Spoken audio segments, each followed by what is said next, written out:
My Immortal is probably the most infamous fanfiction on the internet. This masterpiece is full of pointless teen angst, highly detailed descriptions of clothing that definitely go against dress code, and a gothic Dumbledore who is actually just a preppy poser loser underneath it all. Because yeah, My Immortal at its core is a Harry Potter fanfiction. Everybody is completely out of character and has different names, but that does not matter. Cause this is Ebony, Darkness, Dementia, Ravenway's world, and we're just all living in it. My Immortal is the legacy of Tara Gilesbie, who online went by the username XXS Bloody Wrists 666 XXX. Iconic, honestly. But here's the thing, to this day nobody really knows who Tara is. The mystery surrounding Tara's identity has been debated on various corners on the internet. But in September of 2017, all of this came to a head when a certain Tumblr user came forward as the real author behind the fanfic. And of course, weird, chaotic, unhinged drama ensued from there. But before we get there, let's go over the entire tale of Tara Gilesbie and her pop culture phenomenon of a fanfic to see what the catalyst was for this entire debacle.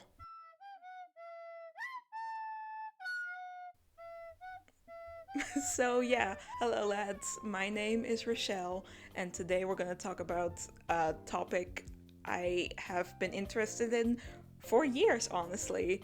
But before we get there, I just want to take a moment and say how incredibly grateful I am for all the support I got on my last video.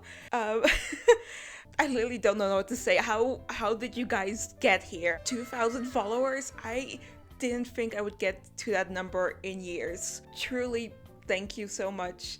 I'm honestly bewildered that so many people saw the last video and liked it. I hope you enjoyed this video as well, and I'm gonna try to post more. And I guess since I'm a real YouTuber now, please like and comment and subscribe. God, that's awkward to say.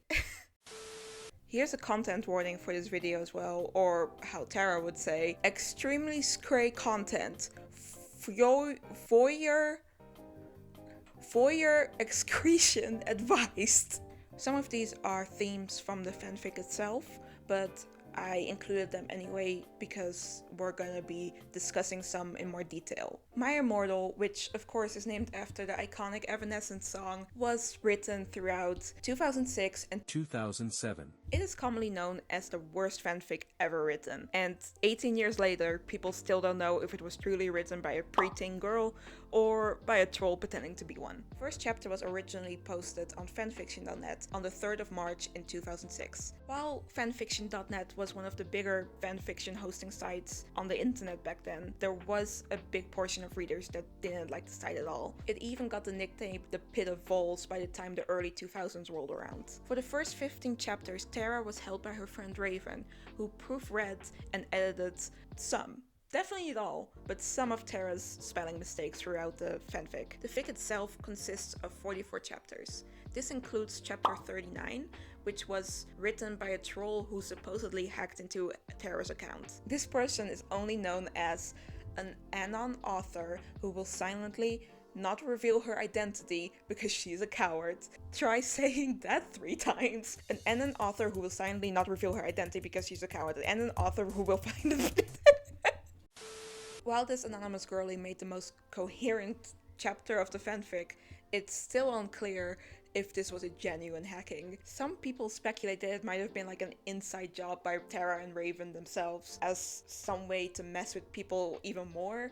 But I also found an entire Tumblr post that argues that this incident was real. See, we're not even that deep into this story and we already have so many theories and layers. It's like an onion. If you think about it, My Immortal is basically just the biggest conspiracy of the 21st century. About the plot, you can hardly call it a plot, to be honest. There isn't much to say, but I'll try to give you a quick summary. So here we go. My Immortal follows gothic vampire Ebony, Darkness, Dementia, Ravenway, Tara self-insert, and her various gothic friends during their 7th year at Hogwarts. Raven's self-insert character is named Willow, who, of course, is also gothic, and Ebony's best friend. For that matter, Ebony and all her friends are gothic, and hot, and cool, and gothic, and bisexual. Immortal. And did I say Gothic already? Because they're definitely Gothic. Her other friends are Harry, Hermione, Ron, and Draco, and all of them are in Slytherin, because Gryffindor is for Prepz. This is one of the many out-of-character rewrites you will find in the fic, and calling it out of character is a nice way of putting it, because everybody has different names and completely different backstories. They honestly just read like OCs. Let's take Hermione for example, who naturally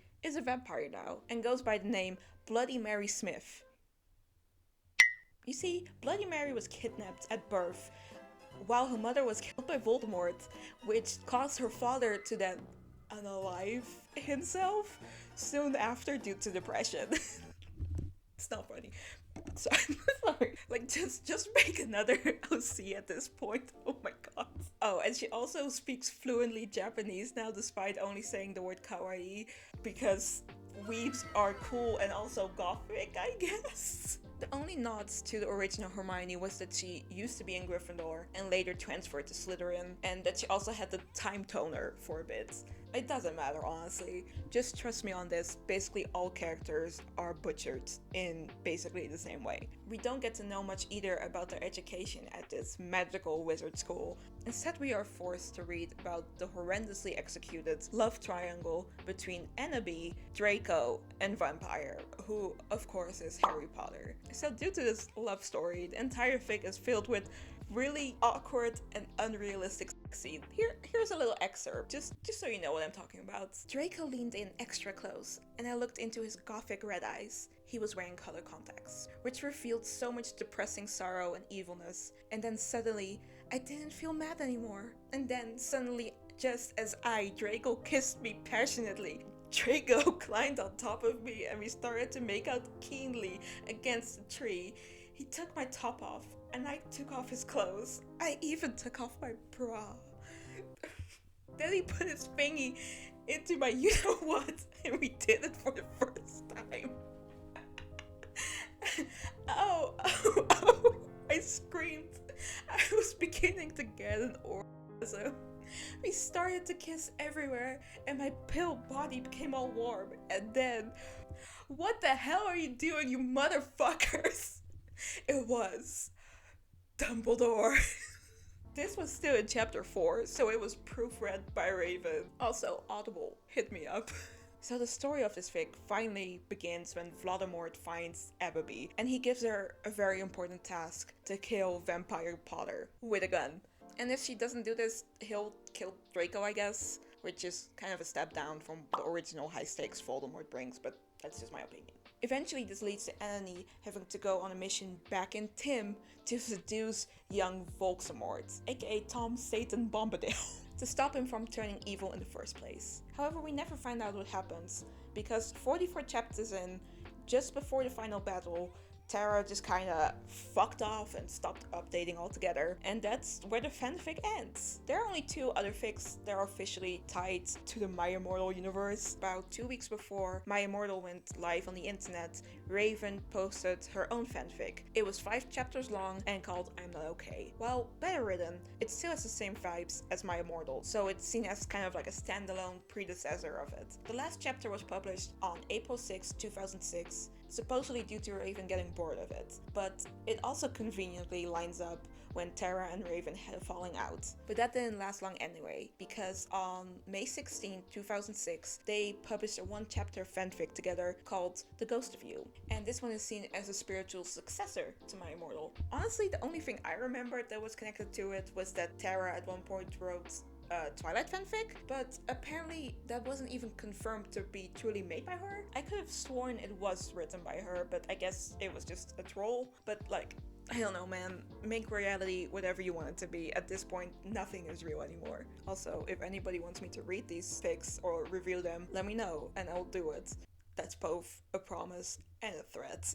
So now that we know about the content of My Immortal, let's talk about the writing style, because it's truly a mess. Throughout the fic, it just gradually gets worse and worse, especially when Raven stops helping Tara. Some of the writing is so incoherent that it's difficult to figure out what Tara meant to say. No, I thought it was hair grit, but it was vampire. He started to scream, OMFG, no, my scar hurts, and then his eyes rolled up. You could only see his red whites. She said, Tara, I see drag times are near, she said badly.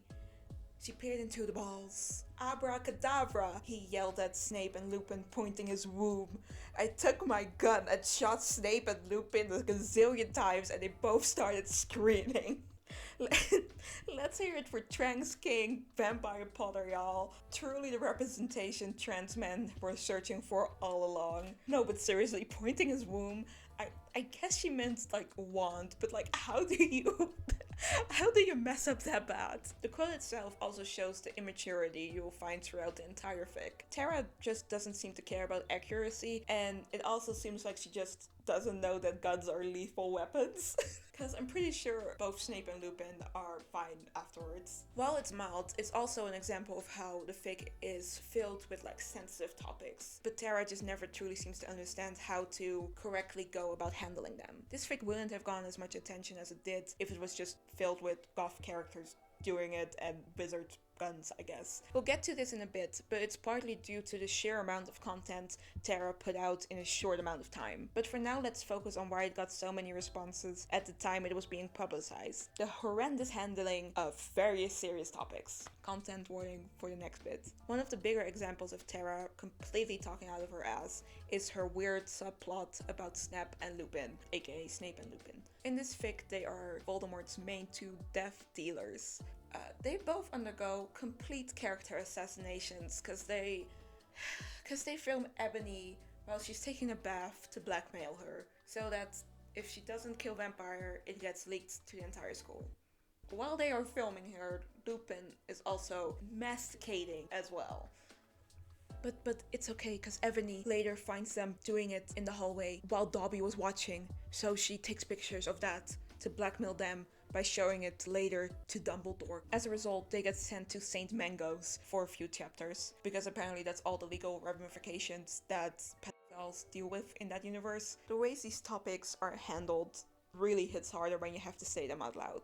Jesus. So yeah, just in one chapter she writes about a gay couple being pedophiles and also using revenge porn to get a teenage girl to do what they want. Do you see how bad that is? Incidentally, this is also the chapter where Hagrid confesses his love for Annabeth. Why Hagrid? I don't fucking know, man. But as you can imagine, she got a lot of criticism for just this chapter in particular. Tara was constantly saying that the commenters were just flaming her, so just attacking her and her work for no reason. But like, there's definitely a reason for them to like comment, you know. So trying to defend herself, Ebony opened her next chapter with this author's note. AN, stop faying, okay? Hagrid is a pedo too. A lot of people in American schools are like that. I wanted to address the issue. Why did I say it like How do you know Snap ain't Christian? Plus Hagrid isn't really in love with Ebony. That was Cedric, okay?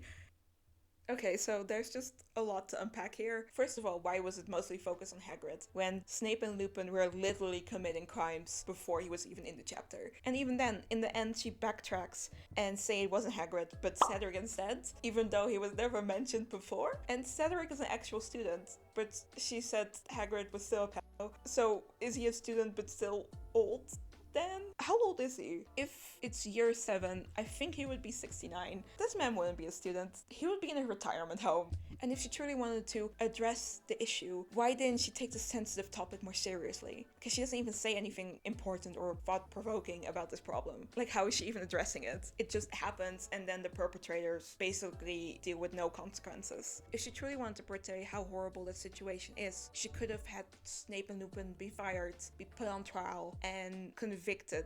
And she could have also written about Ebony trying to navigate handling this situation afterwards. She could have shown how something so traumatizing can affect a girl to her core, how it changes the way she views people, herself, and the world around her. And even if Snape and Lupin got away with it, she could have used that as a way to criticize the legal system and how it fails to protect and help victims of sexual assault. Why am I even trying to rewrite My Immortal? It's honestly dumb of me to think that Tara would be capable of writing more about this subject without royally fucking it up. Anyway, the point is, she didn't add it to address any issues. That's bullshit. She just put it in to be edgy. And also there's another layer to this as well. The fact that these two men are a gay couple and then are portrayed as pedophiles at the same time is just, it's just very bad and disgusting. However you look at it being written by a girl who just didn't know better, or intentionally written by a troll who knew it would be controversial to add this point in, it's just a horrible either way. Especially considering that if My Immortal was just any other fanfic, this information could have been stored away by like impressionable young people, and having that influence their views on LGBTQ plus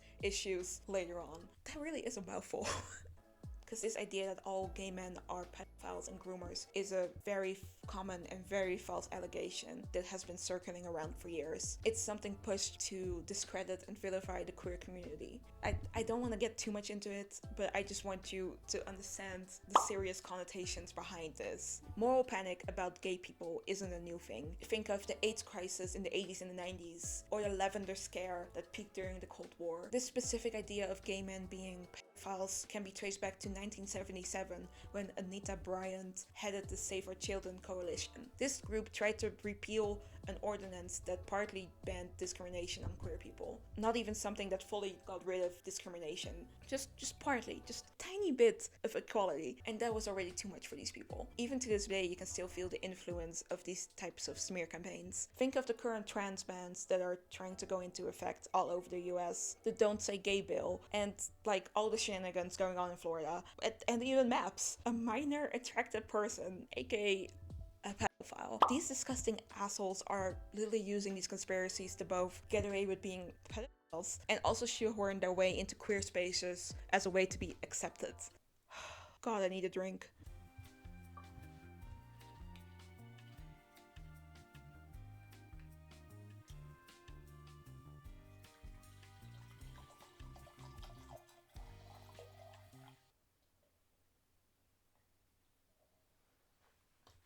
So, horrible tangents aside, all her attempts to talk about topics like this and like self-harm and religion and sexuality and murder, I guess, are all very superficial and not thought out. It truly just reads as like a young person writing about this without any real knowledge, and while not fully grasping how complex and harmful and real these topics are. There's no critical thought behind it, it's just there to be edgy and cool or whatever. You could see it as like a way for a preteen to feel like more mature because they're talking about these topics that they shouldn't know about as like an innocent young person. But you know how some kids are. Let's just get back to the writing style, because this fic is full of author's notes, and not just at like the end and the beginning of the fic, but also in the middle of them. This used to be like a very common thing to find in fanfics, such as authors talking to like characters in the story and making them react to the fanfic itself. It was all very meta, but it was supposed to be like a comedic bit. But from what I can remember, a lot of people didn't actually like these add-ins because it just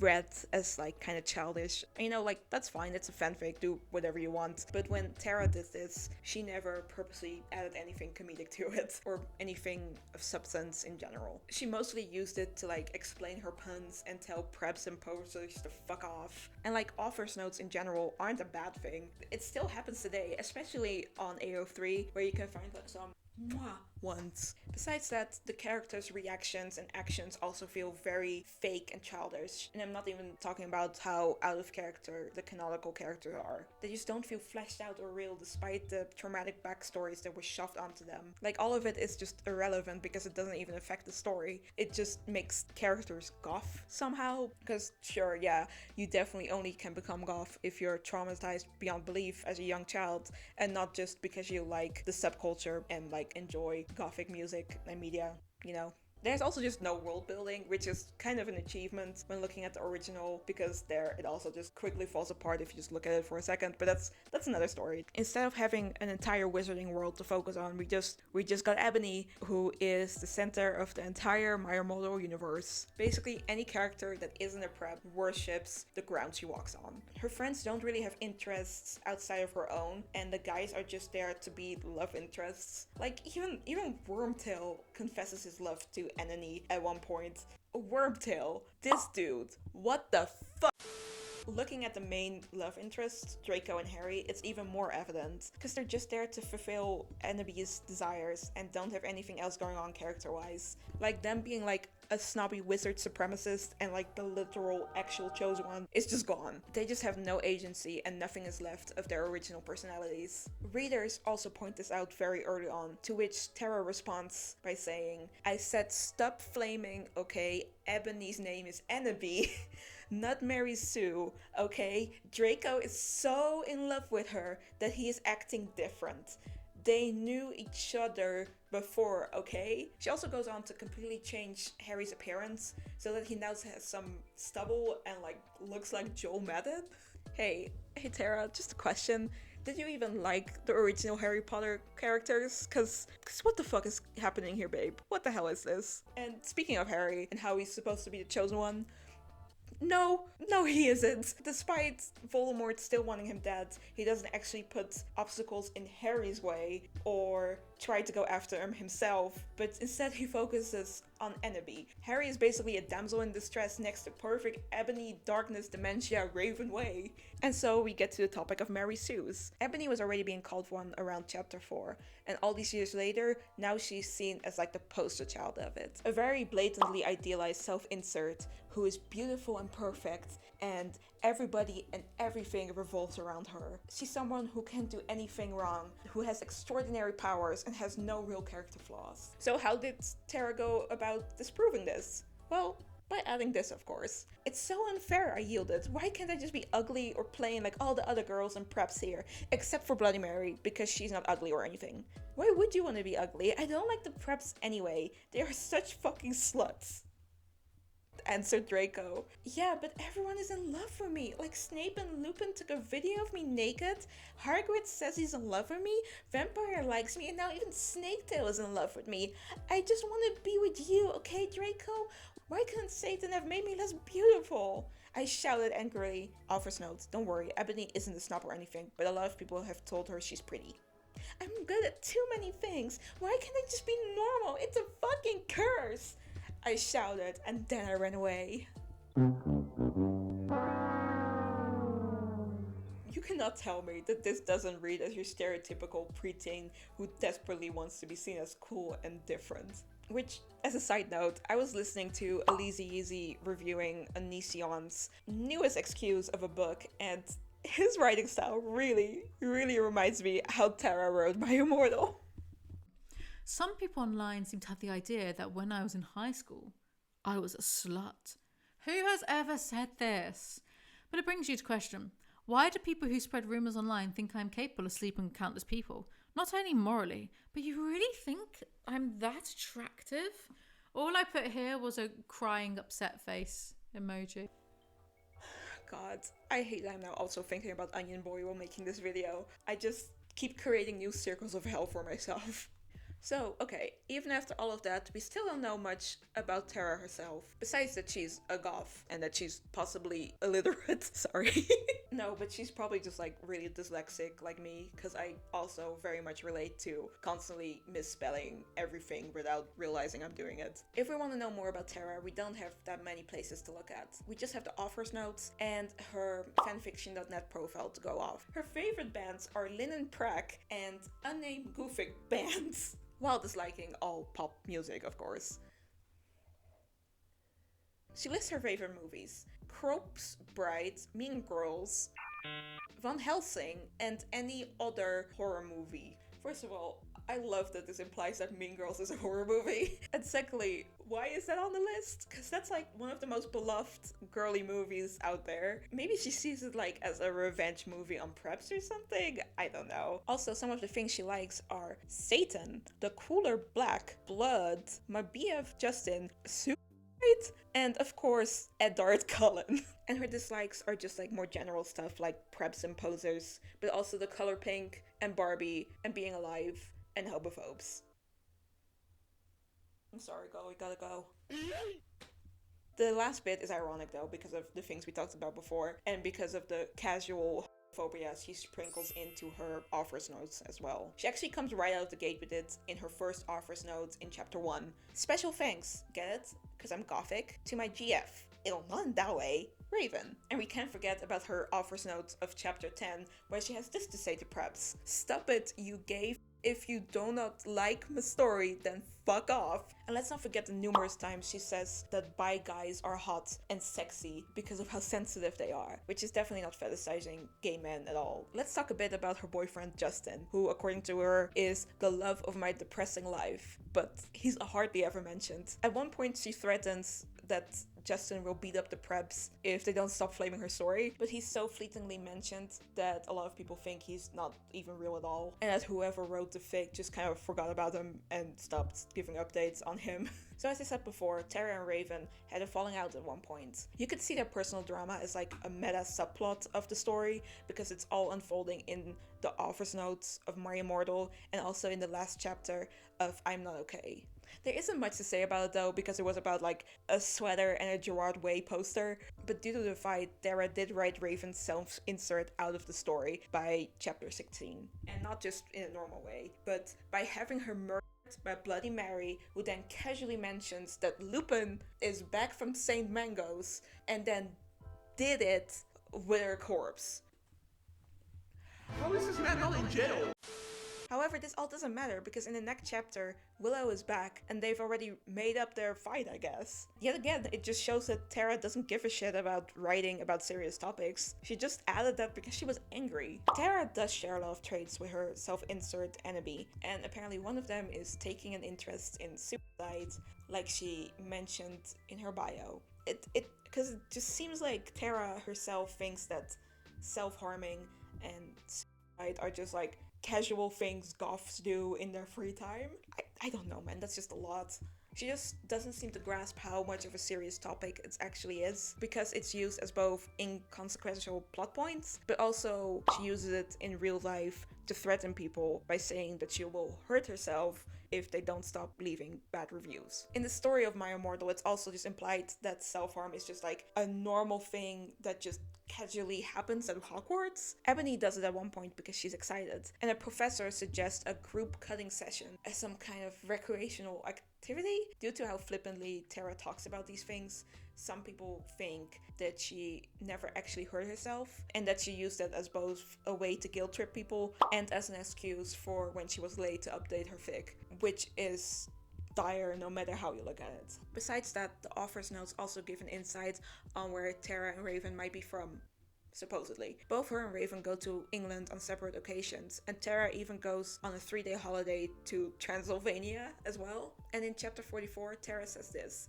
"OMFG, I'm leaving W pretty soon. Can't wait." Because of this, the general consensus somehow became that Tara was from Dubai. It's honestly wild to me that that's the most accepted theory out there, when Tara mentioned wanting to address American school issues at one point, and also just all the American or like Western pop culture references in the story itself. And also Hot Topic, which I'm pretty sure doesn't exist in Dubai. And like, I'm not saying that kids from other countries wouldn't know about these things, but if she was truly from Dubai, don't you think she would at least reference something from that area, or like at least something from her own personal culture? So like, all of this sounds like ridiculous, right? Just this unhinged mess of a fanfic that's causing an uproar on the internet, while there's no real concrete evidence of who the author actually is. And due to this, it quickly led people to believe that Tara was a troll all along. And while that might have started as like an innocent theory, things turned bad pretty quickly. So let's first go over some of the reasons people thought she was a troll, which first and foremost were the spelling mistakes. The text just reads too childish to be written by somebody who's supposed to be a teen. Like, I can wholeheartedly believe Tara is dyslexic, but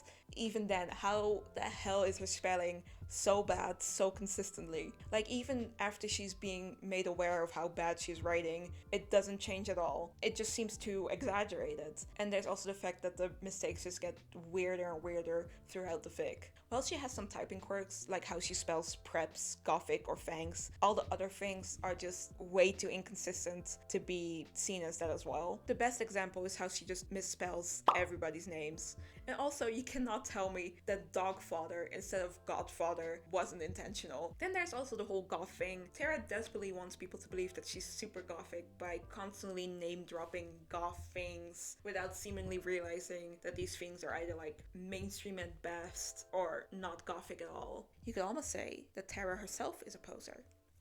While this could just be a girl newly discovering this subculture and accidentally mistaking it with like emo / pop punk fans, it could also be read as like a troll trying to make fun of goth people by diminishing their subculture to just like people who like blood and Satan, I guess. But maybe that's too much of a niche take on that, and it was just a troll trying to make fun of teenage girls in general. We'll get to that later. Also, there are a lot of stuff in the story that Tara added that just do not fit the vibe of a goth girl that she's trying to like convey. Like, again, Mean Girls. Would Janice even fit Tara's standards of a goth? Also, Voldemort's real name in this story. She somehow mistook this goofy wizard from Lord of the Rings with the literal Nazi allegory of the original series. It's also one of the biggest clues people point to when talking about the troll theory. And it's also not the only reference Tara mentions that isn't really goth. Voldemort at one point gets called Darth Vader. Morty McFly from Back to the Future makes an appearance in chapter 35. And Lupin, for that matter, also gets called Lumpkin at one point, which coincidentally is also one of the names of Tom Bombadil's ponies in Lord of the Rings. So why do people think this is such a big clue then? Well, Tara claimed to not even have read all of the Harry Potter books herself, and so it can be assumed that she's not an avid reader. The thing is, Tom Bombadil and his pony Lumpkin are only mentioned in the Lord of the Rings books, and not the movies. So it's fair to assume that Tara has never read a Tolkien book either, because those fuckers are so much drier than the Harry Potter series. I can't imagine her getting through that. A lot of people see these non-gothic references as something intentionally added by the troll, which then would also make other mistakes intentional as well. And seeing it from that point of view, that would mean that all the problematic shit was also intentionally added just for shock value. There's also a part in the story that's seen as racist. So in chapter 25, Ebony and Draco are once again doing it, and Ebony instantly falls asleep afterwards. She then has a vision where, quote, a black guy was shooting 2 gothic men with long black hair. The first time I looked at the wiki for this character, I could not stop laughing. And not because this situation is funny, but because of the image that they used for the character. So, besides Steve Harvey, people have tried to figure out who this character could actually be, and it ranges from Voldemort himself to one of his Horcruxes to Blades. Otherwise, this would mean that this is the only black person Tara added to her story, which making that character then be a racist stereotype of a black guy. Tara eloquently responded to people's reactions to this by saying, I wasn't bang racist, okay? But like, combined with everything else, it doesn't seem like it's just a coincidence. But what would be the reason for a troll to even make My Immortal? My assumption is that they wanted to make fun of fanfiction, especially badly written ones, and also teenage girls and their hobbies. If that's true, it isn't a coincidence that all of this went down on fanfiction.net in particular. As I said before, the more mature fanfic readers didn't particularly like that website. It's comparable to the reputation that Wattpad has nowadays, as it has about the same type of readers, aka young girls. Back in April of the year 2000, polls showed that 61% of FF.net's users were 10 to 19 years old, and this grew to 70% in January 2001. Honestly, you could make an entire deep dive on the problems of fanfiction.net on its own. They had legal issues, and sometimes the site would be down for weeks due to internal problems. People also didn't like it because of the lack of moderation. This was an intentional decision by the website's owner, but because of this, it meant that anybody could post anything they wanted on the site, which means that a lot less experienced users use it to host their fics as well. So slowly, this site just got filled up with these fics written by the 10 to 19-year-olds. Like, these kids were just having fun, but for like the respectable fanfic readers with sticks up their asses, this wasn't okay. Due to this, it became known as the Pit of Vols, and people started to use it as a source to find bad fics, which they would then share amongst each other to laugh at. This was a very common thing back then, so naturally My Immortal started circulating as well. At the time, there were already discussions about the legitimacy of the fic, but for some people, that didn't even matter. They were just happy to see a train wreck unfold in real time. But honestly, just think about this for a second. There used to be like an entire sub-community of people that just made fun of like young writers who were like predominantly female. Isn't that kind of vile? Like, teen girls have been shamed and ridiculed for their interests for like ages. From Twilight to Steven Universe to Taylor Swift and One Direction to general things like wearing makeup and liking a pumpkin spice latte. Like, it's all well good to like these things until it gets too popular. Then all of a sudden it's cringy to like these things, and it's a free-for-all to like make fun of their interests and these girls themselves. And like, usually the criticism isn't that good either. Like, take Twilight for example. Like, there's so much wrong with that series. The bad writing, the weird pro-life undertones, Jasper being a whole ass Confederate and being proud of his past. But that's not what like people think of when they say they hate Twilight. It's just the fact that girls loved it so much. They don't see it as like real media with substance to it. So much so that the criticism gradually changed from just thinking it's a dumb romance for tweens to just calling the fans dumb for just liking the series. And it's not like it's only misogynist men that contribute to this, because it's women as well. Like, the whole I'm not like other girls and pick me phenomenas are just like internalized misogyny. They don't want to be viewed as like the same as the other girls. No, they are cool and fun because they think media aimed to women specifically is inferior, and they also don't like the color pink. Even Tara herself falls victim to this mindset. Think of like the whole Prepz is bad attitude, and her hating everything that's pop or mainstream, also just hating anything outwardly girly in general. It's just so sad that this stuff is so internalized that even girls who are getting bullied feel the need to put other girls down just so that they feel better about themselves. And yes, the writing is bad, but these are just kids. They're expressing themselves in a community they thought encouraged that. Like, they were just enjoying their hobbies and like getting better at writing. Everybody has to start somewhere. Just like, let girls have fun and be silly and like stuff. Like, why is that so bad for some people? Putting that aside, it's pretty easy to believe all of this was just a hoax, but there are people who still believe that it was genuine. One of the reasons that My Immortal got so well known is just because it just kept going and going and going. In fact, the entire fanfic is 22,678 words. This script that I wrote is 25,945 words long, and it took my dyslexic ass months to even get the energy to finish it. But like, that just goes to show how much energy and time went into making My Immortal alone. And if this was truly made by a troll, he would have also have had to make those other two fanfics we talked about, and maybe even the Twilight one afterwards as well. Like, all of these things would be happening on different accounts almost at the same time, while this person would also be writing a 44 chapter long fic with shit like hackings happening and weird sub drama in the author notes. Doesn't that seem like just too much time and effort to invest in something if you're just like using it to like troll people? Like, how long can you say you're doing something ironically until it turns into generally putting effort into something? And next to having to puppeteer these two fanfiction accounts, there are also other accounts that are connected to Tara and Raven. People found Tara's IMDb account and her supposed YouTube account, and also the MySpace and LiveJournal accounts of both her and Raven as well. There's just so much connected to it. Like, at least 8 separate accounts on various websites, multiple fanfics and personas to keep track of, and like just the sheer amount of time and effort that would go into all of that. Like, if this was truly just somebody making fun of girls and fanfiction, it was a really in-depth scheme to keep up for so long, especially if there's no like real rewards afterwards besides like rage bait, I guess. Like, just imagine for a second hating girls and their hobbies so much that for several months you update and maintain multiple accounts and personas just to mock teenage girls that have nothing to do with you. Like, it's sad and pathetic at best, and unhinged and genuinely concerning at worst. Also, My Immortal isn't like an outlier in fanfics. People from the time remember fanfics that were like just as bad or even worse than My Immortal. It just got so notorious because of how long it kept on going for. Usually these types of fanfics that are like subpar kind of like fizzle out after a few chapters, but not here. More of the internet became aware of the fic, and soon the discussions surrounding it changed into a horrible campaign of harassment, doxing attempts, and bullying. Enter Encyclopedia Dramatica.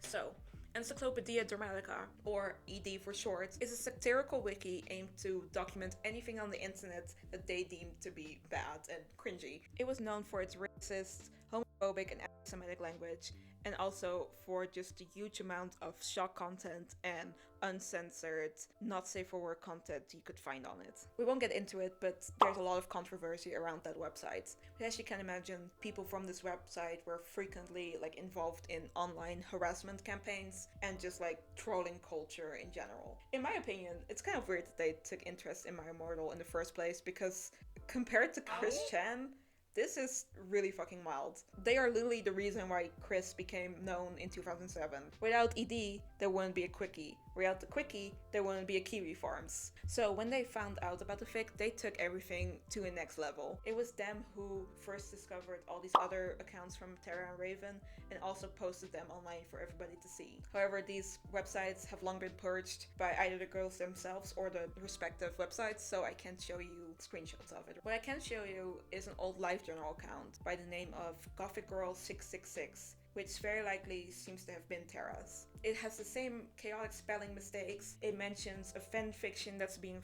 flamed by Prepz, and it also mentions somebody named Kiwi, who is also talked about in the author's note of chapter 28. They didn't stop here, however, and supposedly found Tara's sister's fanfiction account as well, but it's speculated that the sister, Trista, is just a troll, as Tara herself stated that this girl wasn't related to her. But if this was true, this sister supposedly wrote another Harry Potter fanfic called Bring Me to Life, but that has since been deleted as well. While on ED, there were also discussions about the genuineness. A lot of people just went with the idea that Tara was a real preteen girl. Here's what they said about the situation.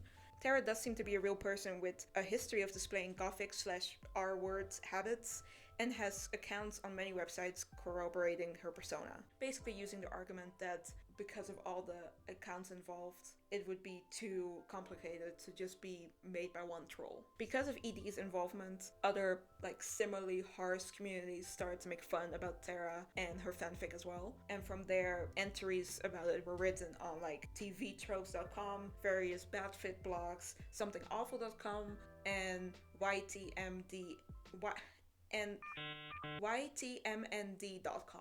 I can't even read. This was all happening while the fanfic was still being published, and they are probably the reason why Tara becomes more and more defensive in her author's notes. These responses range in seriousness, from chapter 5 saying stop flaming, if you flam it means you're a prep or poser, to chapter 27 where she says sods I couldn't update lol, I was really depressed and slit my wrist, I had to go to the hospital, Raven you rock girl. And like I said before, even that was point of debate at this point because people just didn't believe her. It's even thought their influence reaches into the fic itself as well. Tara mentions in the author's notes of chapter 35 that someone called Susie provided her with ideas for this chapter. It's been since speculated that this was just a troll pretending to be friendly to Tara, and that this was the person who told her to add Morty McFly and his black Tim machine to the story. And that does make sense because I can't see Tara ever watching Back to the Future. Also, the hacker I mentioned in the beginning, that also happened because of the shitstorm ED sent Tara's way. And after posting her own chapter, this Anon girly also posted some of Tara's continuation chapters as well. However, the weird thing is, after that happened and Tara got her account back, she didn't seem more bothered than usual by it. She just mentions it once and then continues on till chapter 44, where she then states, this will probably be the last chapter until I come back. And she was true to her word, because that did end up being the last chapter she ever posted. And then the really weird thing, several months later, in 2008, the admins of fanfiction.net deleted the entire My Immortal fanfic. It was just completely gone. At first I thought this was due to the NC-17 purges fanfiction.net did, but I found out that those happened in 2002 and 2012, which wouldn't line up with when Tara's fanfic was deleted. And to this day, the reason behind the deletion is still unknown. Following this, Tara's MySpace account and LiveJournal accounts would slowly disappear as well. And now all that's left of the original fanfiction page is Tara's bio, which hasn't been updated since the 21st of December in 2009. The deletion of the fic prompted multiple rehosting projects. If it wasn't for these projects, My Immortal would have been wiped from the internet completely. And I guess it just goes to show how beloved and notorious the fanfic really was at the time. So after chapter 44 was published, no one heard from Tara and Raven again. And while this fic basically represents all the things people should not do when writing, people wanted more, damn it. And so a lot of fan work started to pop up. They range from unofficial continuations to dramatic readings to even a whole ass feature-length film made by the internet historian.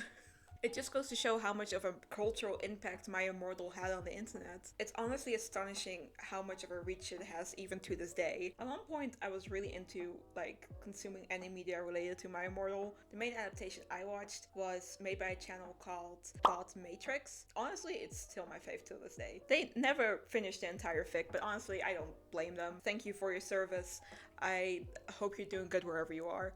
Besides that, I also read a comic about it, and I also watched part of the web series, which gained such a following that fanfics and fan art were made of that version specifically. Fanfics made about a fan work of another fanfic. It's a beautiful circle, honestly. I can also remember another animated version and just the huge amount of fan art and memes floating around of it. People even cosplay My Immortal characters. A few years ago, I literally saw Ebony walking down the con I was at. Also, Tom Felton is aware of it. He apparently read the first chapter during an IGTV video or something. I can't even imagine what it's like to read a fanfic where you, or at least the character that looks like you, is in it and gets treated like he is in the fic. I think I would implode. And if you think that me saying My Immortal had a cultural impact is too overly dramatic, well, I got something to tell you. There's a university level course about fanfiction where the first fanfic you have to read is My Immortal. This course is taught by Anne Jamieson, an associate professor of English at Princeton University. A private Ivy League college has a fanfic course. It's beautiful, honestly. She told Abraham Reisman of Vulture.com, "It's really brilliant in its way. It's all the things that people in the fanfic community most hate." And I said that earlier as well. So you can almost say I'm just as smart as a college professor. No, but for real, it is truly a great example of what not to do when writing a fanfic. It has bad spelling, it's out of touch with reality, it's vulgar, and has almost nothing to do with the source material. Or as Jameson says, it's all there, the author's note that tells the reader to go away, the redundancy of calling herself Ebony while saying that her hair is ebony, the extensive describing of the eyes, the describing of the skin. It was all hitting these tropes at once. And the image of fanfiction is actually plagued by these tropes as a whole. Just like how older fanfic writers look down on younger and more inexperienced authors, there are also published authors who look down on the fanfic community as a whole.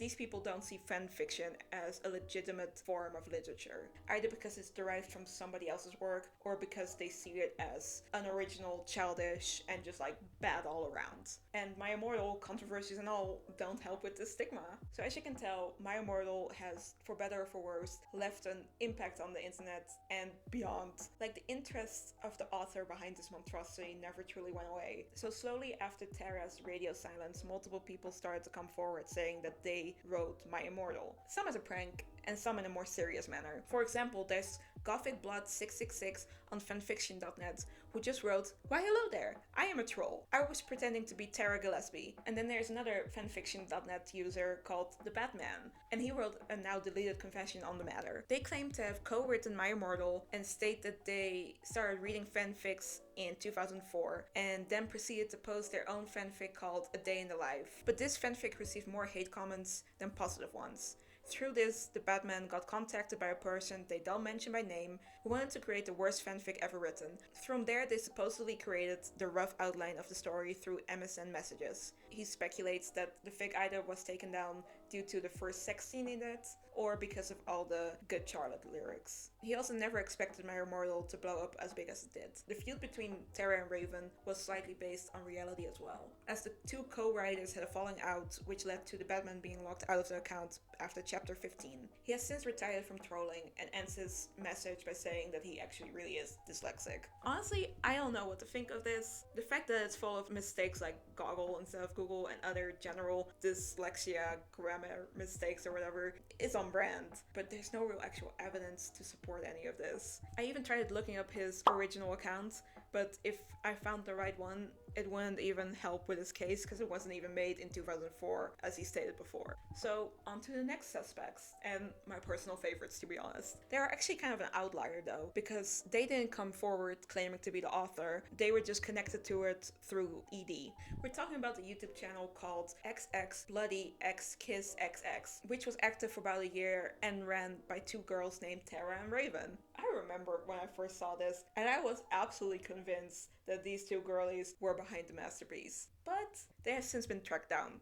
That sounds so intense, sorry. They were interviewed by Ethan Scheel in 2014. The article goes over the history of the channel and how it spiked in viewership in 2014 when they posted a throwback video. This was when more people started to link them to My Immortal, as not only do they share the same names, but they also seem to share basically every other opinion and interest that was seen in the fanfic itself. But then it's revealed that it was all made up. The girls in the videos are actually sisters named Sarah and Rachel, and they insist to not be the authors of My Immortal or any other fic related to it. Rachel even states that she hadn't heard of My Immortal before they posted their videos, and that the videos were made to make fun of their own goth face. Sarah explains it like this.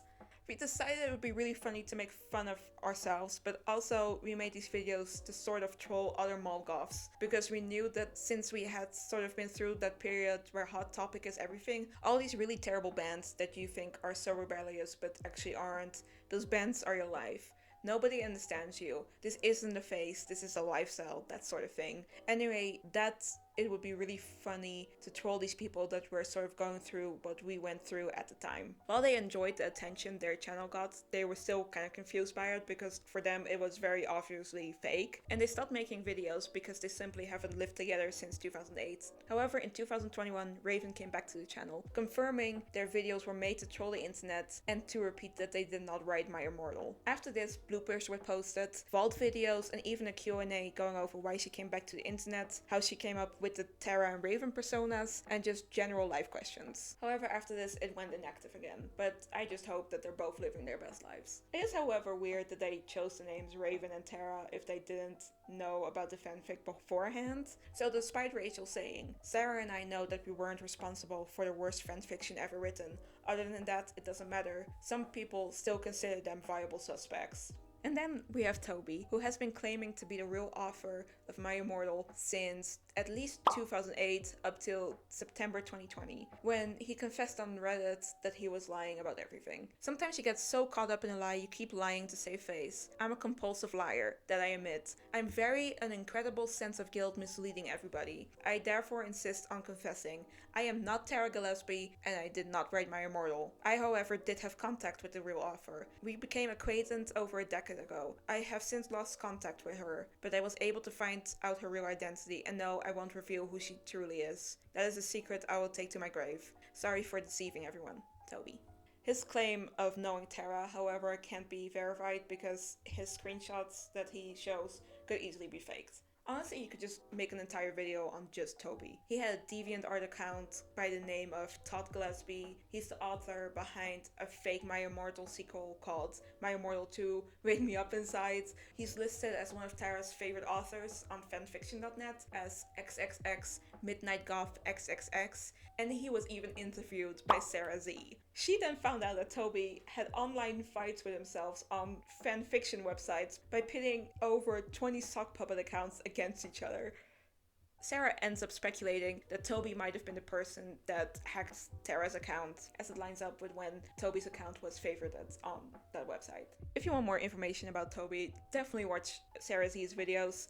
I haven't watched those in a while, simply because I'm scared, because I don't want to feel like I put all this effort into my own video and it was all for nothing, so let's just keep going. Did you know that Turf Master Supreme J.K. Rowling herself was thought to be the author behind My Immortal at one point? It's a reach, I know, but Tara did correctly predict that Harry was gonna be Voldemort's last Horcrux, even before the Deathly Hallows was even published. Then a more serious contender is Tumblr user Tara Gilesby, who seemed to pop up on the site around 2012. She claimed to have written My Immortal in earnest when she was an angsty teen at 15 years old. Looking back, she also sees Ebony as a Mary Sue, but at the time, this character was just truly what she dreamed of being. She answers some questions, posts some personal posts, shows her very valid reaction of when MCR broke up, and states that she's now majoring in writing. She also posted some lost chapters of My Immortal that she found on her old computer. However, people have noticed that it doesn't really align with Tara's actual writing style from back then. She also states that all the typing quirks were intentional. I don't really believe that. I whipped and wept as my bloody eyeliner streamed down my cheeks and made cool tears down my feces like Benji in the video of Girls and Boys. That can't be intentional. Like, I get wanting to have your own writing style, but it's just too inconsistent to be called that. She should have just taken notes from Andrew Hussey, I think. In another post, she says that she met Raven in middle school, and that she got into her goth phase through her as well. Raven was the one who introduced her to fanfiction.net in 2006, and encouraged her to write her ideas for the next Harry Potter movies. While this is possible, I think her story falls apart when she explains the fight she had with Raven. According to her, this happened because Raven's boyfriend wanted them to stop being friends, because he thought she had a crush on Raven, and that this all supposedly happened over a phone call, and afterwards the girls never talked to each other again. She then says that the whole stolen sweater and poster thing was made up just so that people wouldn't find out what really happened. However, that doesn't really make sense, because remember Raven's 5-chapter long fanfic? It ended when this falling out took place, and Raven also mentions the stolen sweater. But like, if it was really a lie and they never talked afterwards, why would Raven go along with this and not tell the truth instead? Some Redditors tried to get in contact with the person behind this blog just for some clarification, but they never heard back from them. Tara Gilesbie's last post was in August of 2015, and the blog has not been updated in 3 years. This, however, is not the Tumblr user we're gonna be focusing on, however. No. While all these people were quickly discarded as fakes along the way, there was one person who did get a substantial amount of people to believe her. So much so that multiple articles and a whole ass essay was written about her. And so, my dudes, this is where our next story begins. This is the story of Rose Christo.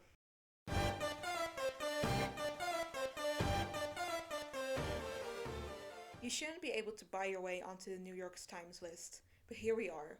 Young adult author Phil Stamper tweeted this on August 24th, 2017, in response to a just uncovered controversy. According to the article, did this book buy its way onto the New York Times bestseller list? This was the year that The Hate You Give by Angie Thomas was dominating the young adult market for 25 weeks in a row. Out of nowhere, the debut novel Handbook for Mortals by Lainey Sarum, published by Geek Nation, skyrocketed to the top of the bestsellers list. But there was one problem. Usually it takes a lot of time, money, and effort for an author to even get the chance to get onto this list, as it used to hold a lot of influence over the market. Your book is on the bestsellers list, which means a lot of people are reading it, which means it must be good because of its popularity, right? So even more people will be inclined to pick it up even if they don't know you as an author. However, that didn't happen here. There was no hype created for it beforehand.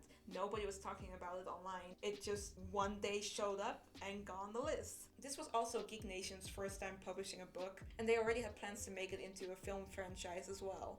In my opinion, from the start they were not publishing this with the young adult community in mind, because instead of announcing this book on like the websites readers usually get their news from, they instead went through the Hollywood Reporter, a website focused on the Hollywood film industry. It feels more like this book was marketed as like the next big thing, like Twilight or the Hunger Games, but they just were trying to skip the part where the book naturally becomes popular and just wanted to go straight to like film deals before the book was even published. So due to this, it was heavily speculated that this book was bulk bought by Lainey Sarum and Geek Nation to get on top of the bestsellers list. But you might be thinking, how is this related to My Immortal? Well, apparently the book was so horribly written that people were suggesting that Lainey Sarum was actually just Tara Gilesbie.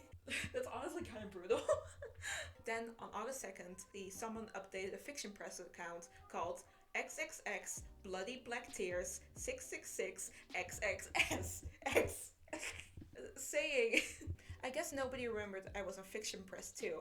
From there, this person explains that they are the real actual Tara, and that her fanfiction account did get hacked back in the day, but that people never found this account of hers. Her proof?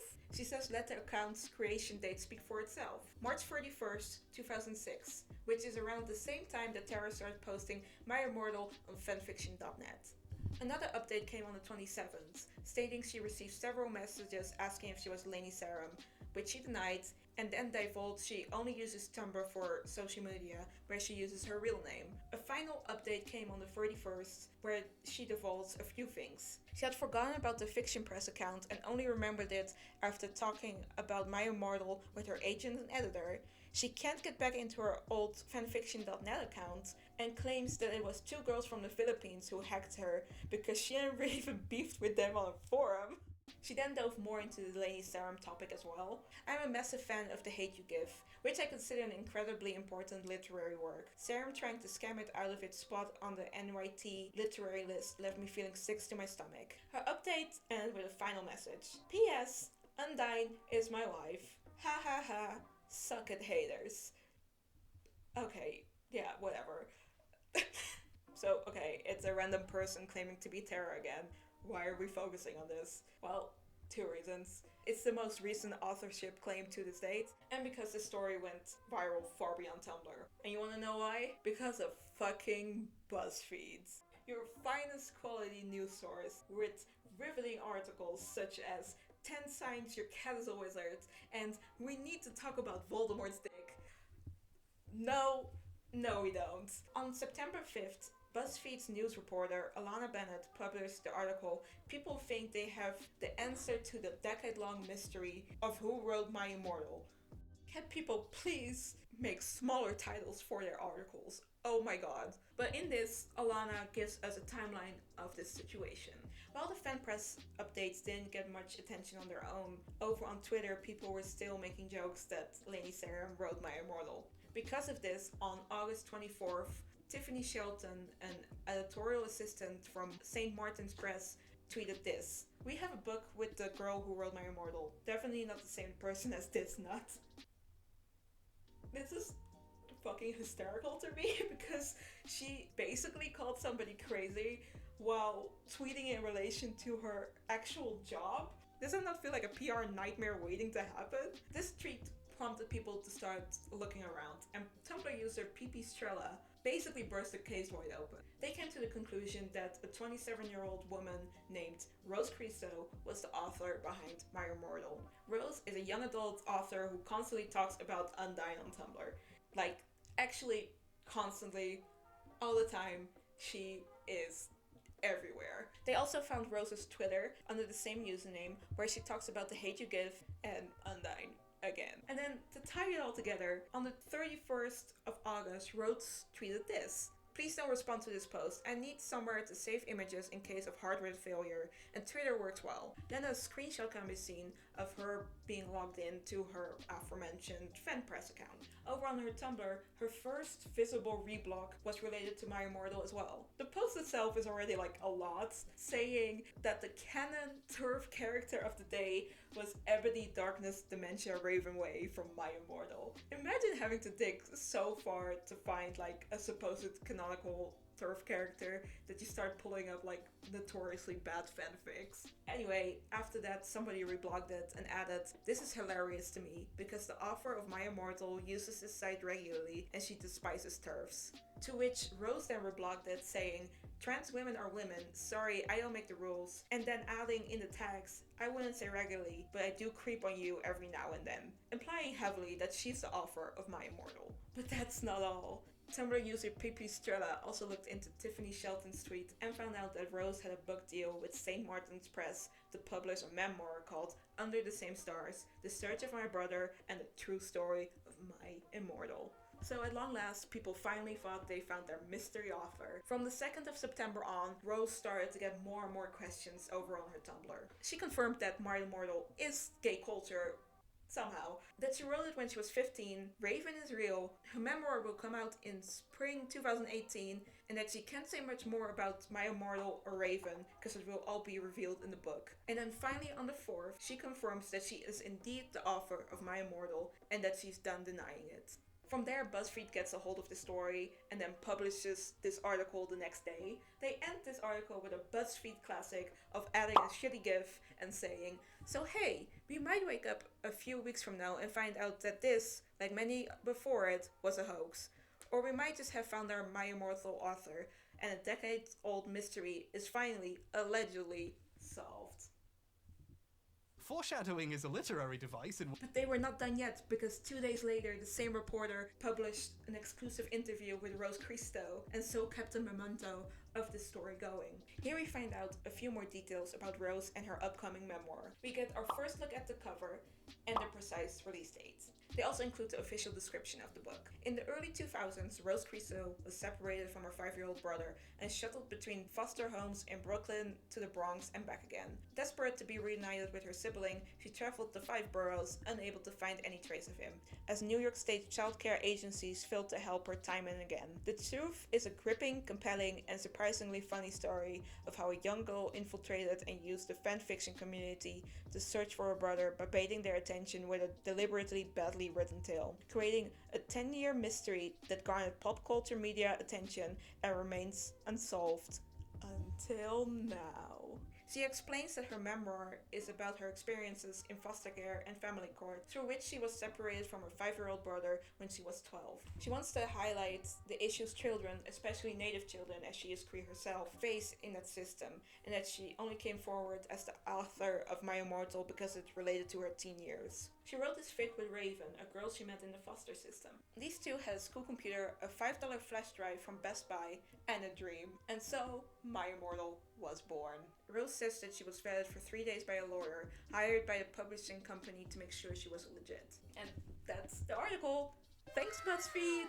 Other websites such as Vox, Vulture, Daily Dot, and The Guardian would pick up this story as well. And all of this is really exciting, right? It looks like Tara has finally been found. She's now able to write coherently, and she seems like a pretty chill person who just wants to shed light on the problems with the foster care system. And she also just really loves Undyne Undertale. So, let's find out more about Rose through her Tumblr. Honestly, if this Twitter drama and BuzzFeed didn't happen, I truly think her blog would have gone unnoticed, because Tumblr in 2017, it was a complete fucking mess. Multiple controversies are happening at the same time, and through this chaos, rosechristo1.tumblr.com really wasn't that noticeable until the whole My Immortal thing. The blog seemingly was made sometime in January 2016, but I can't confirm this because it has been wiped clean since. Also, it started out very bare bones, by just consisting of 2 FAQs before anything else. A personal one, and one about Native American misconceptions. The one about the misconceptions goes over more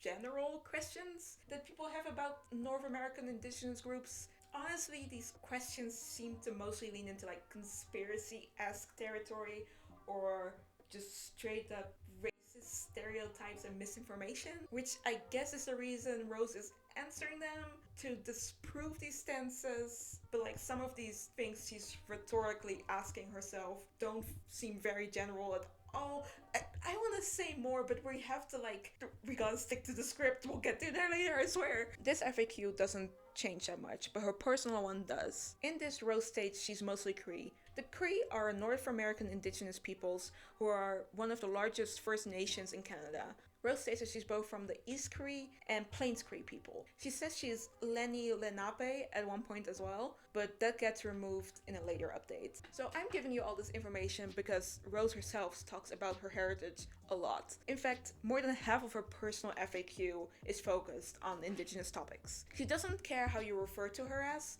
but calls herself Native American for the most part, and even Indian at some points. However, personally, I'm not gonna use that term, because, it's seen as disrespectful by many people, and it's also just, incorrect. Besides her heritage, other information she gives is that she is probably gay, and that she is not disabled, but has a long list of medical quirks that people would probably not believe. Weird flags, but okay. She's also the author of various young adult books, and the Gives Light series seems to be her most popular one. Now, on a far more serious note, and content warning for this next little bit, out of nowhere in the middle of the FAQ, Rose says that she was the victim of cheese pizza, and that this is a matter of public record and that the court cases are available for viewing. She also implies that this is the reason why she was put into the foster care system afterwards as well. While she doesn't go into it further here, in later posts she does open up about it more, which we'll talk about in a bit. It's just kind of jarring to get this information out of nowhere, as before she was talking about her involvement in a strategy game called Civilization 5, and afterwards goes into what her favorite color is. It's red in 2016, by the way. It changes to purple later on. This earlier iteration of her FAQ ends by her saying that her role model is her grandmother, which is kind of sweet. But in the next capture from March 14th, 2016, Rose added one more question. Where can I find you online? She answers by stating, the only social media I belong to are Tumblr and Twitter. My username is the same on both. If you see someone purporting to be me elsewhere, it's a fake. However, this statement does not line up with the very first post on her Tumblr. In this post, made on the 22nd of February, Rose is promoting her how-to book on out-of-body experiences that she published 2 days before that. Now the link itself is broken on the Wayback Machine, so I did a little bit of sleuthing. No, that's a lie. I just looked at the link and typed into Google /words Rose Christo, and her whole ass profile popped up immediately. It's an entire page full of her publications. Even the Gives Light series she mentioned in her FAQ is viewable on there. You're probably thinking, whatever, why does this matter? Well, unfortunately, this is where the cracks already start to form in her story. Here she is promoting this other social media and her works, but then not even a month later, she's saying it's fake and then deletes the very first 2 text posts she made on her blog. Like, that's weird, right? Why would she want to hide this when she openly talks about being an author in her FAQ? This /words account also has the same profile pic as she has on her Tumblr, which of course could have been copied, but this page seemed to have existed much longer than her Tumblr, and these books can also be cross-referenced to an Amazon account under her same name. And those are not even the only ones that I found. There's also a Goodreads account under her name. This not only contains a list of her books, but also a whole ass account that has a blog attached to it that was being updated frequently until June 26th of 2013. A quick look shows that this blog was mostly focused on news about indigenous peoples and about social justice issues. But that's not all. This Goodreads account also has links to now 2 other defunct accounts. Both of these accounts go by Rose Christo instead of Rose Christo 1 and can be found both on Blogspot and on Tumblr. While I couldn't find any working archives of the Tumblr account, there is a capture of the Blogspot one that shows that it was active as far back as in 2012. Okay, so that's a lot, and it's also strange, right? Her work is on there, her name is on there, and even the same profile image. Why would these accounts that you can find through a link she posted herself on her Tumblr not be hers? Why would somebody pretend to be her in the past? Something just isn't adding up there. Just keep that in mind.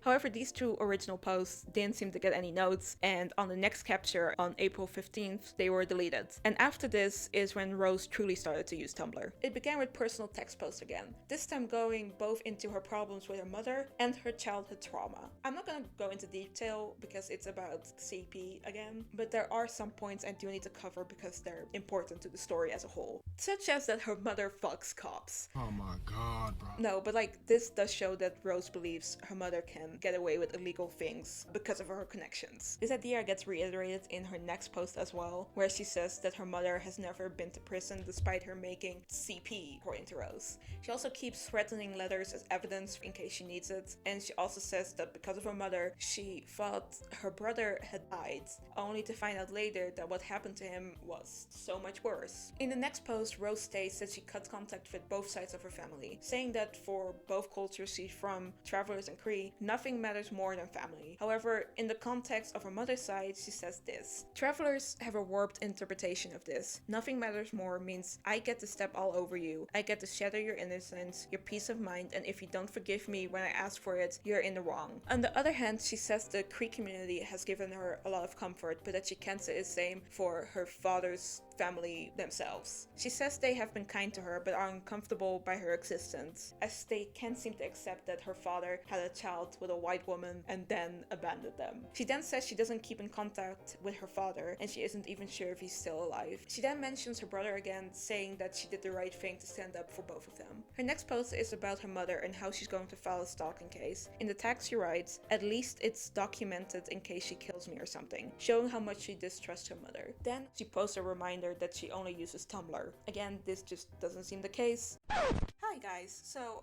this is future me, or I guess past me for you, because I'm editing this currently.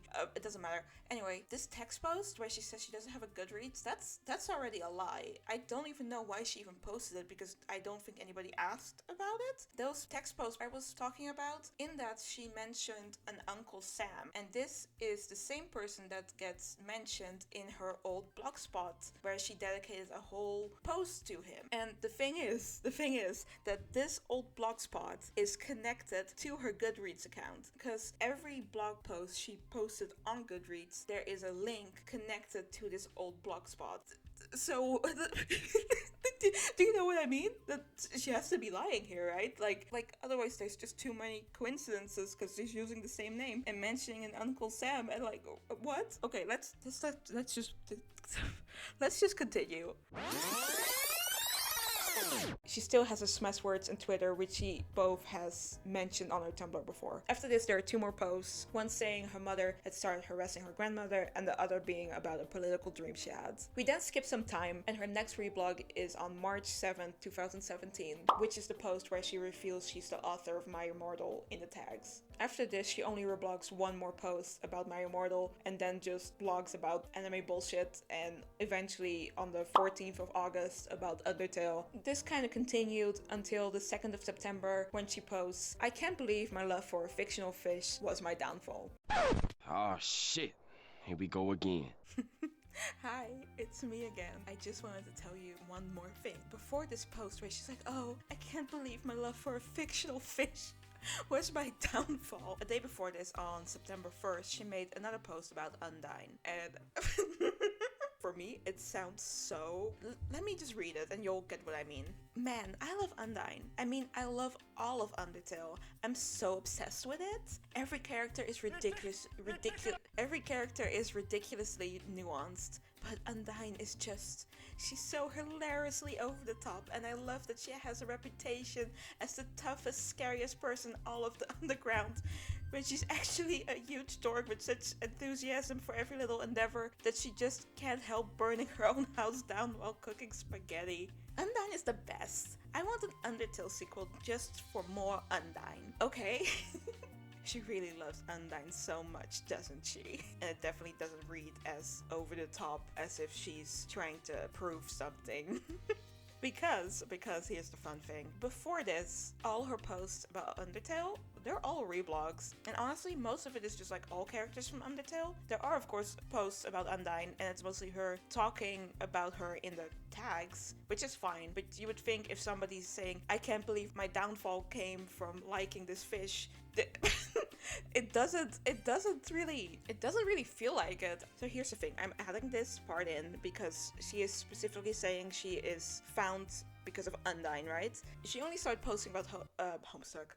She only started posting about Undertale basically a month before making that text post, right? And there are only two reblogs about Undyne. One in the tags where she says "two best girls." The other one is like her and the lizard, the dinosaur getting married, and then her saying, "Can I marry Undyne too?" And like, sure, there you can see she loves Undyne. But the thing is, the only those are the only posts. Those are the only posts before she made the "Man, I love Undyne so much" post. Like, it feels like she only made that post because that's how she could correlate that other account where she was like, "Oh, P.S. I love Undyne so much." That's how she wanted like a correlation between it. If she hadn't made those two posts, she would not have known that she was apparently so obsessed with Undyne, because she has more posts about the plane, like the Tsundere plane. There's more like reblogs after each other about that one than fucking Undyne. And also this is all hilarious to me because there is somebody who sent her an ask that was like, believe it or not, I followed you because of your Undertale content. I'm like, what content? It was just reblogs. It just all feels, does this all not feel like something fishy is happening here? And I don't. Anyway, I just wanted to add this because that post about her loving Undyne so much, it just doesn't feel genuine, I guess, how she wrote it. Yeah, that's it. But hopefully this kind of explains more why I already don't believe what she's saying.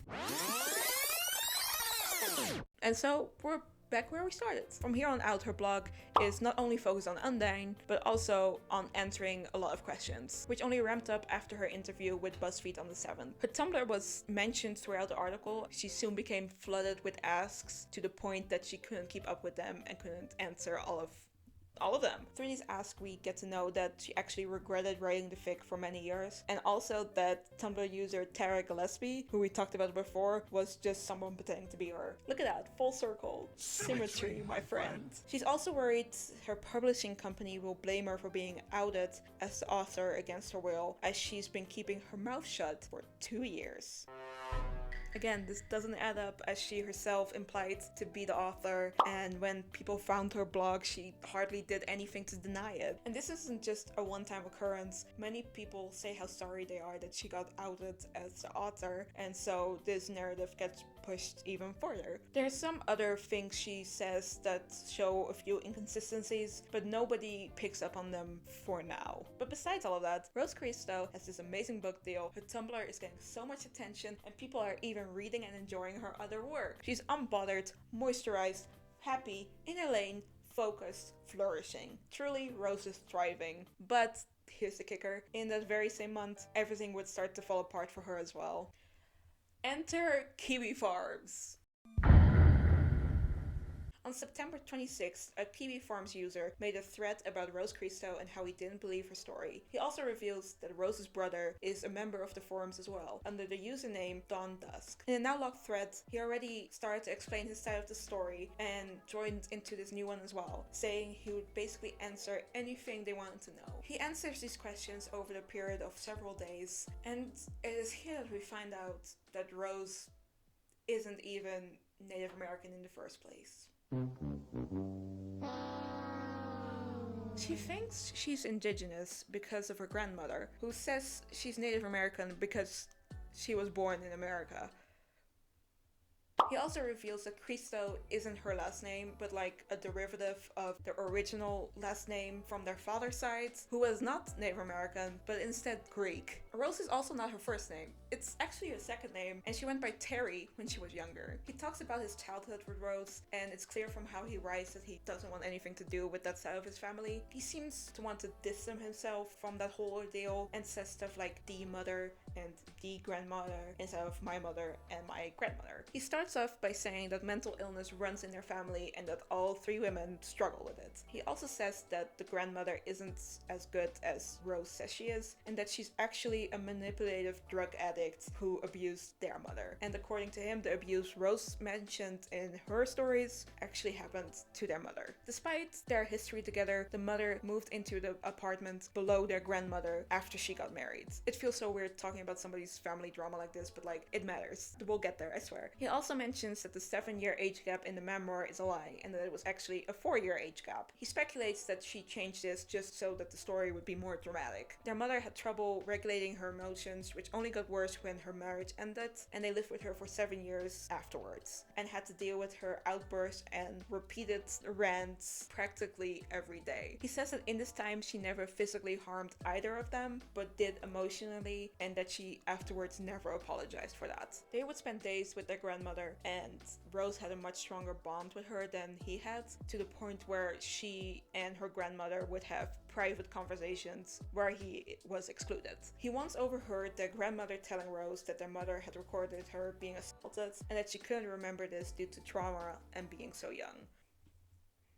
Now, I'm not going to take this as proof that Rose lied about the CP. Even her brother believes that Rose truly thinks that those things happened to her and can't be sure about it himself. He even states this later. The long story short is no, but it's a very long story as to how she truly believes she was. And due to the aforementioned insanity, I really don't think I blame her for that belief. He says that if it happened, there was just no evidence showed in court for it, because otherwise his mother would not have been able to like keep custody of him. I'm not gonna give my opinion, it's just not my fucking place to speculate on that. However, I think it's important to include that detail because he then reveals that their grandmother was initiating a custody battle. And around this time, she started having private conversations with him as well, in which she tried to encourage him to tell people his mother beat him and that he was also being assaulted as well. While he was just told to like tell people these lies, if we believe his story, Rose was essentially gaslit by their grandmother to like believe into this narrative and like hate their mother more for it. And seemingly it worked because the grandmother got custody over Rose, but not the brother who didn't go along with their story. He stayed with his mother, and so far as he knows, neither of them ever ended up in foster care at that point. Which means that then Rose's story about being separated from her brother in foster care is a complete lie. Because later on we also find out that Rose and him get separated when she and her grandmother move away. Before that, she was just assumingly still living in the apartment above of her brother and her mother. Her brother also mentions how he has tried contacting her 3 times, to which he never heard back, and that he was just a Google search away. Later on saying she over-exaggerated how hard it is to find him online. He thinks she both lied about being unable to find him and about her long list of medical quirks just to create this facade of a tragic hero. He also thinks she never actually wanted to have contact with him because he can so easily disprove her story. So in the next comment, Rose gets doxxed. And her brother confirms that this is the exact address he sent a letter to a few months earlier. I probably should have said this earlier in the video, but please don't harass anybody mentioned in this video or go looking for this information. Please don't commit a crime because of me, please. Anyway, the thread continues. He mentions that the fic was written about half a decade after they were separated, and that their grandmother and Rose would bully their cancer-ridden grandfather for not being able to walk without a cane. Okay.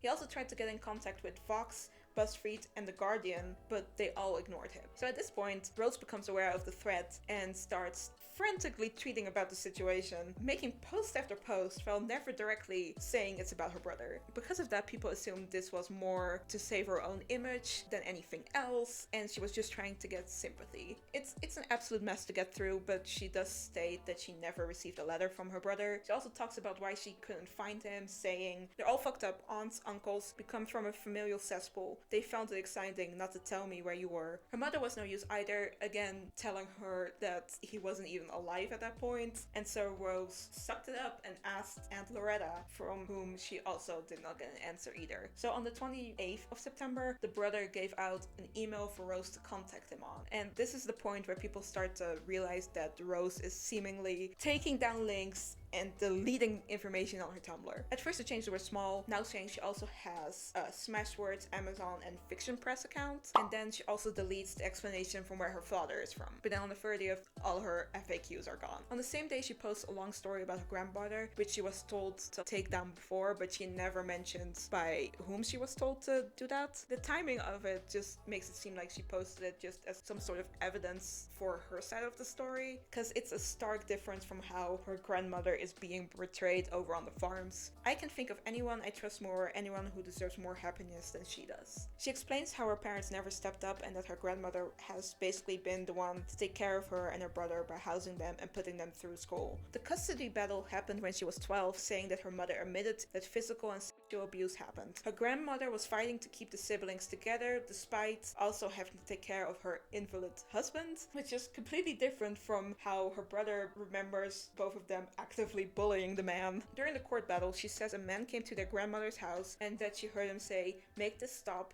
she wants her son back." Her brother slept through this incident, but soon cops came and took their grandmother to a nearby hospital. There she needed stitches in her face after being attacked by somebody allegedly sent by Rose's mother. However, nothing was done and the cops just swept it under the rug. Here again, we have to hear that Rose's mother fucks cops and that she had 2 of them as her boyfriends simultaneously, probably without either of them knowing, I'm guessing. She ends the post by saying how much of a good person her grandmother is, even saying that she thinks she's better than Jesus. I'm sorry, J-Man, I don't know what to tell you. Then, on the 2nd of October, Rose posts that her memoir, Under the Same Stars, won't be published after all. She says this is due to her changing around names in the document she provided the publishing team, as she wanted to protect the privacy of the people involved. However, I'm pretty sure alibis get used all the time in memoirs, especially if they're not like public figures. Like, if this is true, she could have just like shared the original documents with her publishing company. They probably have rules in place to keep this stuff confidential, and then afterwards when she's writing she could just like change details and the names, right? She does say she still has the unaltered documents, but that it doesn't matter anymore because she has already been branded as a liar. However, later on the day, her brother claims that Rose said that the threat was actually one of the reasons why they discontinued working with her. The forums then find out that the siblings have come to a standstill, and on October 5th, the brother gathers up all this information and shows screenshots of emails and messages he has exchanged with Rose over the past few days. In the first screenshot, he already highlights a contradiction on her part. She mentions that she asked her Aunt Loretta about her whereabouts, which he points out is the same aunt Rose mentioned not trusting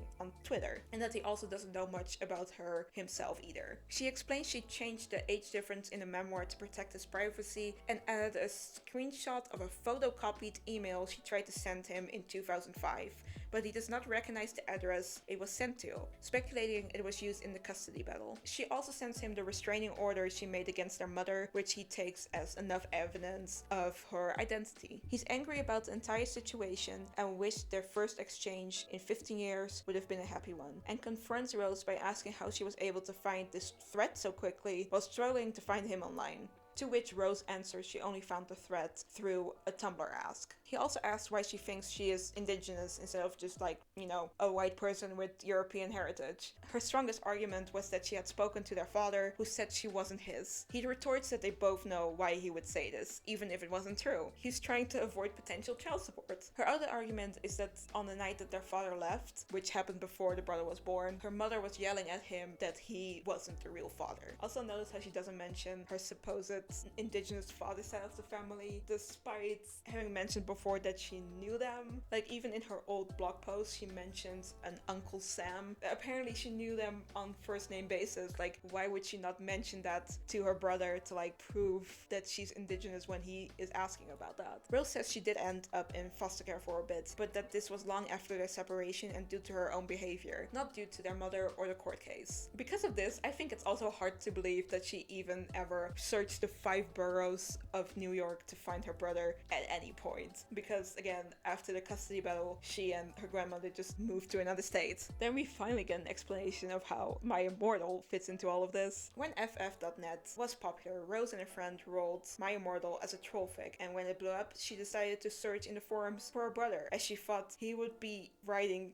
Spyro fanfiction. How the fuck is that even related? Even her brother is confused by that, because like, even though he played it, he wasn't ever really like a fan of it. And then she just continues. That's it. That's the whole My Immortal connection apparently. So that was a fucking lie.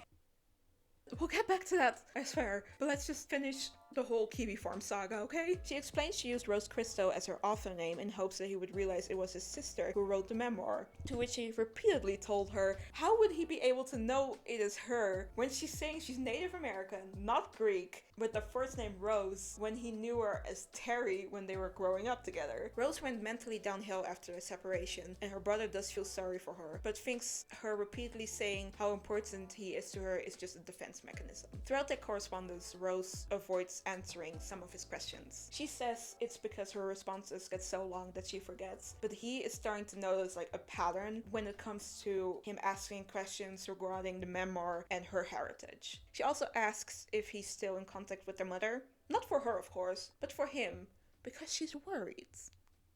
This is also the point where Rose starts to waver about her heritage. Thinking I might be unrelated to that drug-addicted loser gave me hope. The community has been kind to me when literally no one else has. And throughout all of this, her brother feels like Rose is just trying to like emotionally appeal to him. At this point, Rose hears from her agent who she sent this threat to for whatever reason, and she gets told the contract has been terminated and her book won't be published after all. She says her only regret is that she lost an opportunity to show how children's services fail to protect kids, but that she's she's glad that she found her brother through this whole mess. Then they have a phone conversation in which Rose apparently admits she is not indigenous, that the writing My Immortal to find my brother angle was her publisher's idea, and that her argument of using Rose Christo to find them was also a bit of bullshit. Rose apparently doesn't have a driver's license, and her brother says that her being completely reliant on their grandmother is exactly what she wants, so she'll stay around to take care of her. I even thought that I might be able to save my sister by letting her move in with me in the future, teaching her how to drive, renting a room to her, and letting her realize that she's not a hopeless human without her grandmother. Then they continue on Discord. Rose reveals that she saw the book deal as her last resort to get out of the situation she's currently in, and so she gives her brother the email of her former editor, agent, and the lawyer of the company to see if he can appeal to them so they would like reconsider the book deal. However, the next day she says that nothing can be done and that she has received a termination letter. She says that she can't write any other book in the same genre or write about her childhood until she pays the company back, and if she doesn't comply, she will be sued. On October 3rd, he asks what kind of email would be best to send and expresses his concern about her situation and that he wants to help. This, however, gets ignored till the next day. Rose then says she knows he's still in contact with their mother because her aunt, again the one she doesn't fucking trust, told her so. Any chance we had for a relationship is destroyed. Don't bother me again is the last thing we see from Rose in this correspondence. And so she just stops communicating with the brother she finally found after years of looking for him. Just like that. Of course, Dawn Dusk denies he's in contact with his mother, saying she has no way of even getting in contact with him, and that he has no relationship with the aunt that she mentioned. He even says that he hates all of them more than Rose does herself. He then points out how fast her demeanor changed after her memoir was truly cancelled, despite how she was continuously saying how happy she was to be able to talk to him regardless. He also points out how the aunt went from somebody who Rose didn't trust at all to somebody she takes her word for completely, even over her own brothers. He ends the post by saying how Rose is a victim of their grandmother and he seems to have given up on her altogether. I would have helped her, but I cannot. The only thing I or anyone else can do is pray that she writes the course of her life on her own somehow. The thread continues for several more pages. The brother can be found answering here and there. They find out that Rose is possibly considering posting her memoir for free somewhere if she can do that legally, but besides that, not much more happens that's relevant right now. So at this point, it's basically one person's word against the others. Many people on Tumblr were divided on how to take this information because, well, it came from Kiwi Farms, and many Tumblrinas see that as enough reason to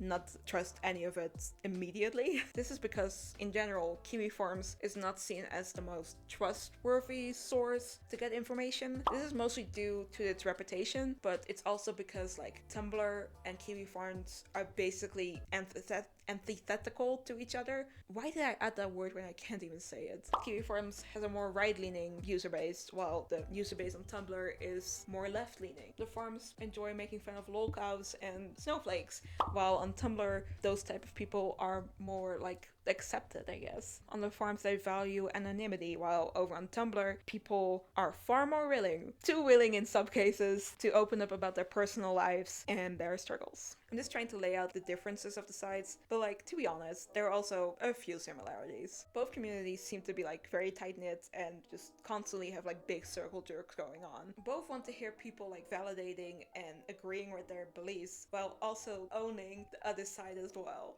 For Tumblr, this manifests mostly as that down with cis bus post or any other and then they clapped stories. But over on the forums, it seems this us versus them mentality lead more frequently to doxing and bullying than just dumb posts that you see on Tumblr. Because of all of that, people just didn't want to believe the Kiwi Farm story, even saying that both the Rose Christo account and the Kiwi Farms account were just the same person fighting themselves. And apparently another reason they don't trust it is because he didn't go to BuzzFeed of all places with the story. Because BuzzFeed is so reputable to begin with, because they definitely did all their due diligence when posting about Rose Christo's story. People also wanted to know how they could be sure that he was telling the truth. The mods that vetted him could have had a favorable bias towards him, and the screenshot he provided could have been faked. He's talking in a space where people would already easily believe his side of the story no matter what, due to their shared thoughts and views. So for someone who doesn't like the forums initially, it just comes across as someone being like,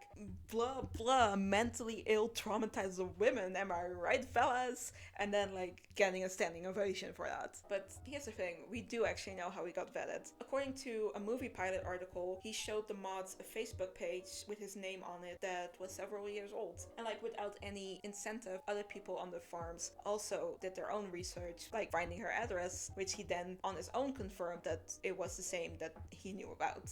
And while anybody can join Kiwi farms and say they are whoever they want to be, it's not like they can't get dogs just because they are users of the forums themselves. Like, what I'm trying to say is that if they didn't trust him, they could have just looked up his address and his personal information and just call him out on his lies if they truly wanted to, but they had enough information to believe him, so that wasn't necessary. You can't just like take everything you see on Tumblr as fact and believe them no matter what, you know? For some people that just didn't matter because they really truly didn't want to believe that Rose was lying about everything. And usually in these situations, the person being called out would just like double down in their beliefs and just dig themselves a deeper hole. But strangely, Rose didn't do that. And it's so weird because if she wanted to, Rose could have played down the evidence that her brother gave. Again, she had the advantage that he was using Kiwi farms. She could have just said that everything that he was saying was fake and that he was just a random internet troll trying to ruin her career. And in my opinion, this probably would have been enough to get like a good majority of people on Tumblr on her side again. Because honestly, most people on Tumblr didn't want to like go to that website themselves and look into it deeper. They were just going to accept what they saw. Tumblr user Furious Galaxy Pizza was one of the people who did look into everything on their own, even before all the Kiwi Farm stuff came out. They made several posts questioning Rose and her story, and proceeded to get bullied off of the fucking website. They got sent anonymous hate messages just for supposedly attacking Rose. That's such fucking vile behavior, but it just shows that Rose at that point, like when everything was coming out, still had like a dedicated following. She could have used this us versus them mentality to her advantage, but because Rose took everything as the truth, made posts about that it was real, and even told her fucking agent about it, we just don't really have any other choice to believe that these confessions from her brother are the truth as well. After she posts that her memoir is cancelled, her Tumblr basically goes back to normal. Maybe it's just the archive I'm using, but in that time she only answers one question about the legitimacy of her claims. She reiterates that the publishing company hired a lawyer to go through her documents and through her My Immortal claims as well. She also says she gave him the original email she used for her fanfiction.net account, and she gave him the USB stick with the first 11 chapters of My Immortal on it. She then says that if people still are unconvinced, they just don't want to know the truth. She also says that she had to write about My Immortal because it shaped her into the person she is now, but like, did it really? Like, that fic is completely different from the current views that she had while all of this was going on. Like, even back in 2012, she was already involved with social justice and other serious topics, which is like completely different from how Tara was in like 2006, 2007. It's just weird. I'm trying to keep on track, I swear, but it's just... But throughout this entire ordeal, opinions started to change on Rose, and slowly people were starting to question her validity more.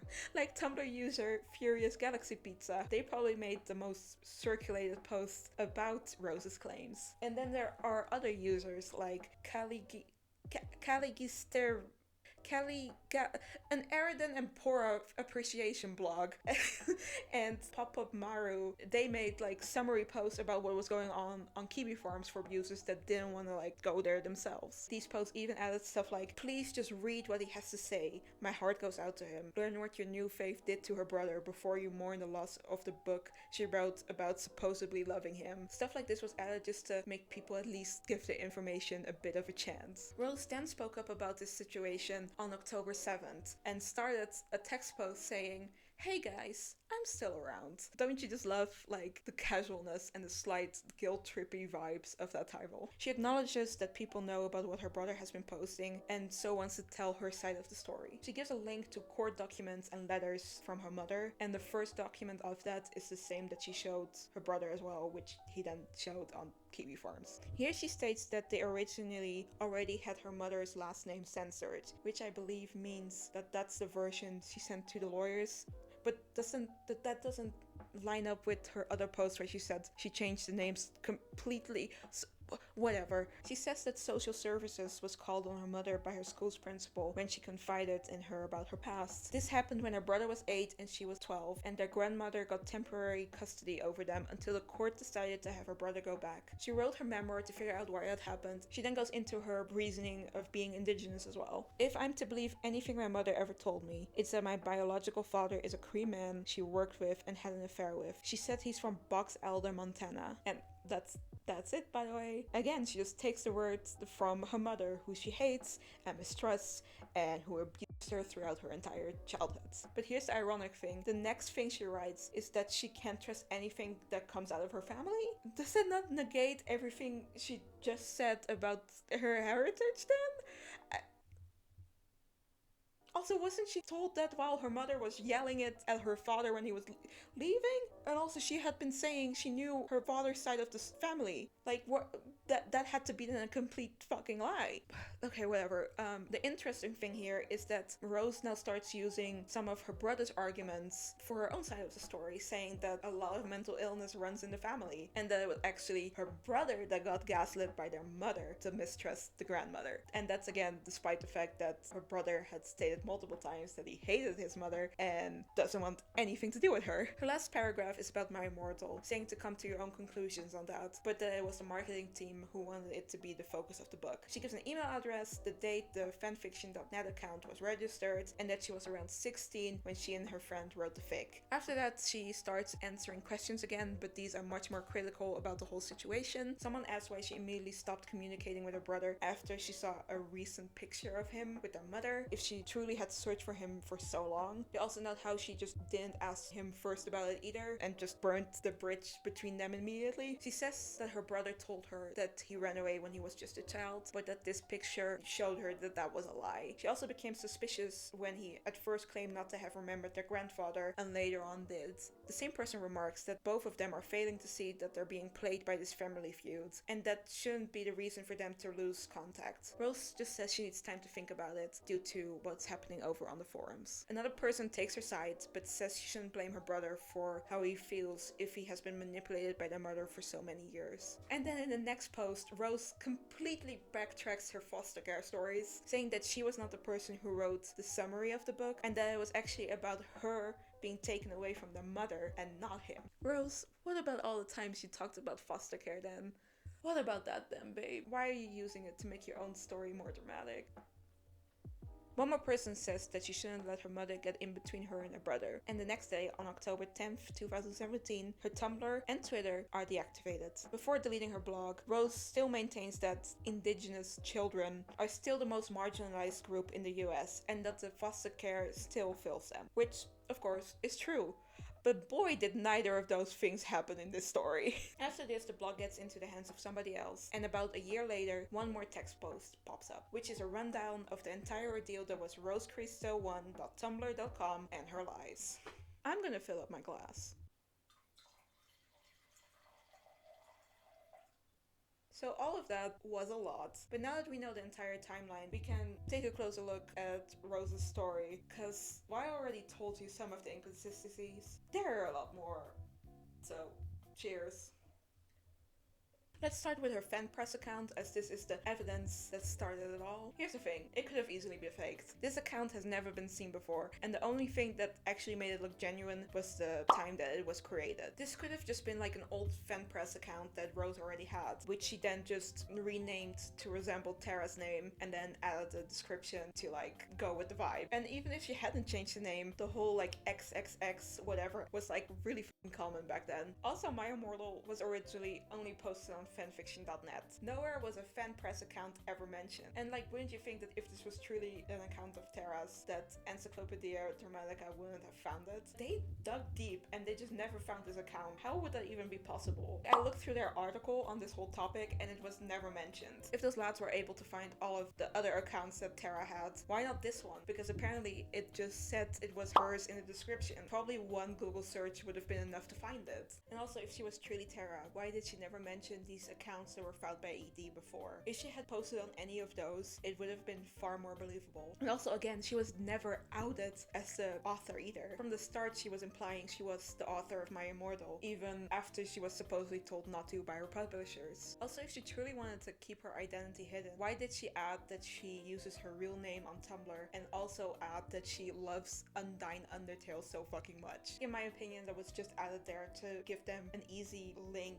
back to a Tumblr. Like, even making this very obvious post going like, oh golly, I sure do love Undyne Undertale. Did you guys know that? Undyne fucking Undertale. I love her so fucking much. She's my wife. Posting that on September 1st, which is a day after updating her FanPress account, where she says that Undyne is her wife. If you truly wanted to be anonymous, why would you do that? Also, when she used her Twitter to store screenshots, I can easily think of multiple places where you can save stuff privately, like Google Drive, a private Pinterest board, just a different device like a phone or something. Oh, or how about Tumblr, where you can post stuff privately so only you can see it, or just even save it in your drafts. Why didn't she just send these screenshots to her publisher in case of this hardware failure she was so worried about? From the start, she was nudging people into the direction of finding her. And then when people did find her, she immediately updated her FAQ to say she was the author of My Immortal, and more importantly, that she had an upcoming memoir coming out. Also, she promotes that book multiple times when she answers questions. It just seems like it's all just for promotion. And also, if she's truly the author of My Immortal, why did she only come out with that now? Only when she coincidentally can also get like monetary gain from it. Despite her saying she only is on Tumblr and Twitter, Rose has been on the internet for years. Personally, it just makes me believe that the whole My Immortal angle was like a marketing strategy from the beginning. It seems like the only reason why she updated that FanPress account was so she could then link herself, My Immortal, and her memoir to that drama. Again, if she truly made this for her brother, why did she never talk about it before? She could have easily just gone to the forums and be like, hey, I wrote this god-awful fanfic. My name is actually Rose Christo, and I'm looking for my brother. Can somebody help me? Does anybody know where he is?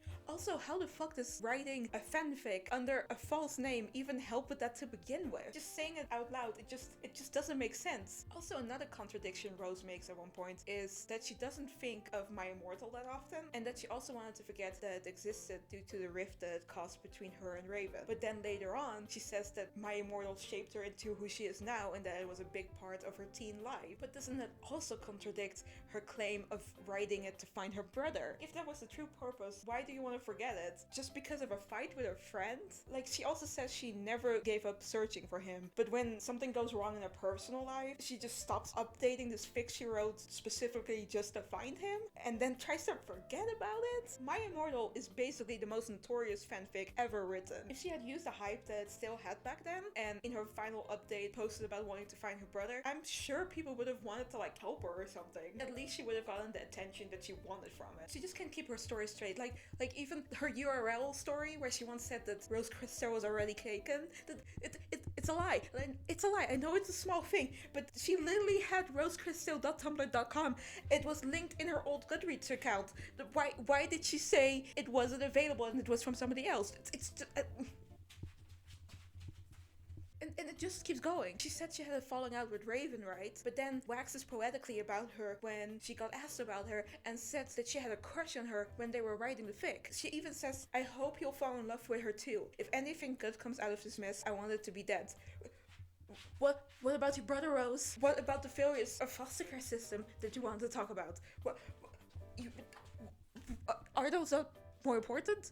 Where is this coming from? Apparently she didn't know that much about Harry Potter to begin with, and she wasn't even a fan of My Chemical Romance. It was just included because she had a crush on Raven, which makes no sense if it was truly a troll fic. If you look at it, if it was a troll, it was definitely made as like a parody on teenage girls that are going through their goth/emo phase. It also doesn't make sense in the context that she was writing all of this to find her brother. Why is she so focused on Raven all of a sudden when she wanted to find her brother? Like, shouldn't she be adding stuff that she knows he likes instead of what she's interested in? And also, even after they supposedly had a fight and Raven left, the MCR references kept going. She had no reason to like keep looking up references if she didn't know them herself, if it wasn't for Raven. Also, the story about being hacked by two girls in the Philippines, I'm not even gonna go into that because it's never mentioned anywhere before, and the actual person that did hack them never said anything about like being multiple people, and from how they wrote, it seems like English was like their first language. So I can't see how like tween girls from the Philippines would be able to do that. Let's talk about the writing style again for My Immortal. It's just such a fucking mess. It reads like a preteen who wrote it. Rose claims that she wrote My Immortal at 15. However, in 2017, she was 27, so this isn't possible. She would have actually been 16 to almost 17. Either way, that just seems way too old for somebody to be spending that much time writing a troll fic. If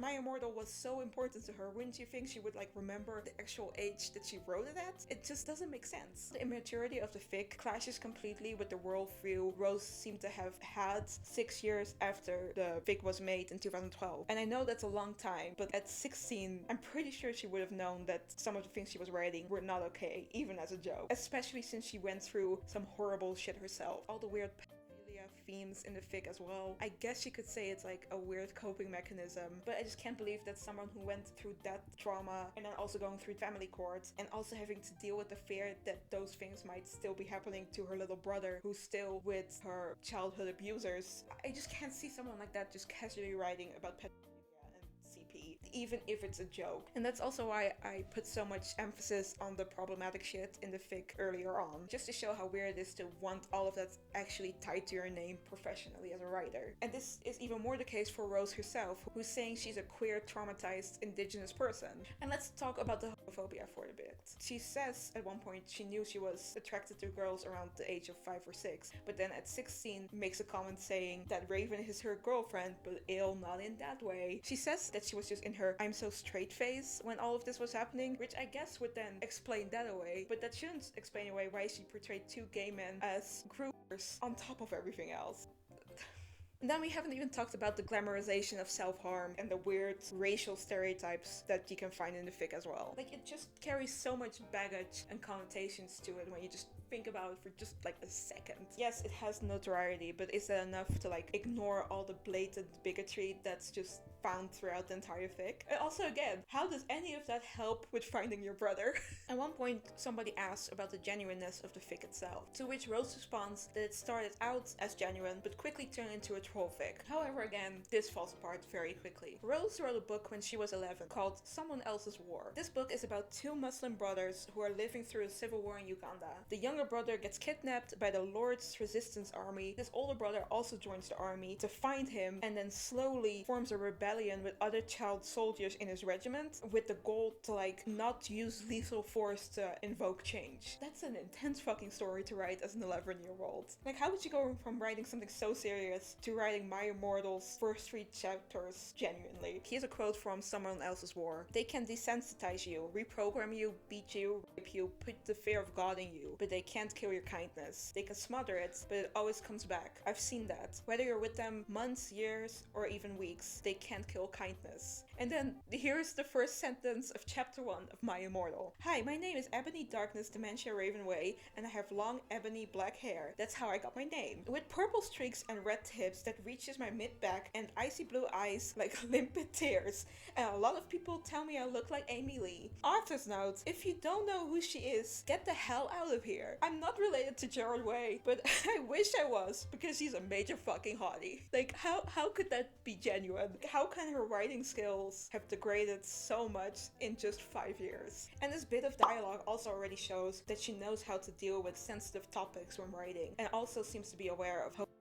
She even added to that story that the LRA also hates homosexuals and that they go after them as well to kill them. So again, how does she go from having characters deal with the threat of being killed just for being gay in a book with child soldiers and racism and war to like blatantly vilifying gay men when she's 16 years old? And it also contradicts her FAQ where she said the entire fic was a troll fic. If she had just stuck with that, she could have at least gone away with that, but no. Also, none of the interests mentioned in the fic itself are are ever mentioned on Rose's other accounts. And like interests change, yes, but like this fic was filled with weird pop culture references. Those would have at least been pulled from something she would actually have liked, right? You would think she would at least like have reblogged one Lord of the Rings post at one point. So why did she even lie about all of this? What was the fucking point? Well, when it comes to My Immortal, it seems to have mostly been for publicity. When is the last time you read a memoir yourself, besides the Britney Spears ones, because I feel like everybody read that, but like in general, memoirs are harder to market and get people interested in, especially if you're like not a celebrity. Rose needed something to create buzz around her upcoming memoir, so she used My Immortal for that. But it would be one thing if she just used somebody else's work, even if it was bad, to profit from it. But she also used the foster care system and the struggles that indigenous people actually face for her own advantage. Like, how is that even remotely okay to do? Also, I don't think it's a coincidence that Rose used Tumblr as her main platform to promote her memoir. I found an entire undergrad essay about the situation. It's called Fake News Real Author, Tracking the Rise and Fall of a Falsified Identity by Brittany Herman, who suggests that due to the heavy focus on social justice and diversity on Tumblr, Rose might have lied about her heritage and trauma so that her claim for writing My Immortal would gain popularity faster. And I think for the most part that's a pretty reasonable take to make. Like, her complete focus on being indigenous, traumatized, and probably gay just seems like it's curated to go viral on Tumblr specifically. It's like she knew that a lot of people on there are focused on wanting to like lift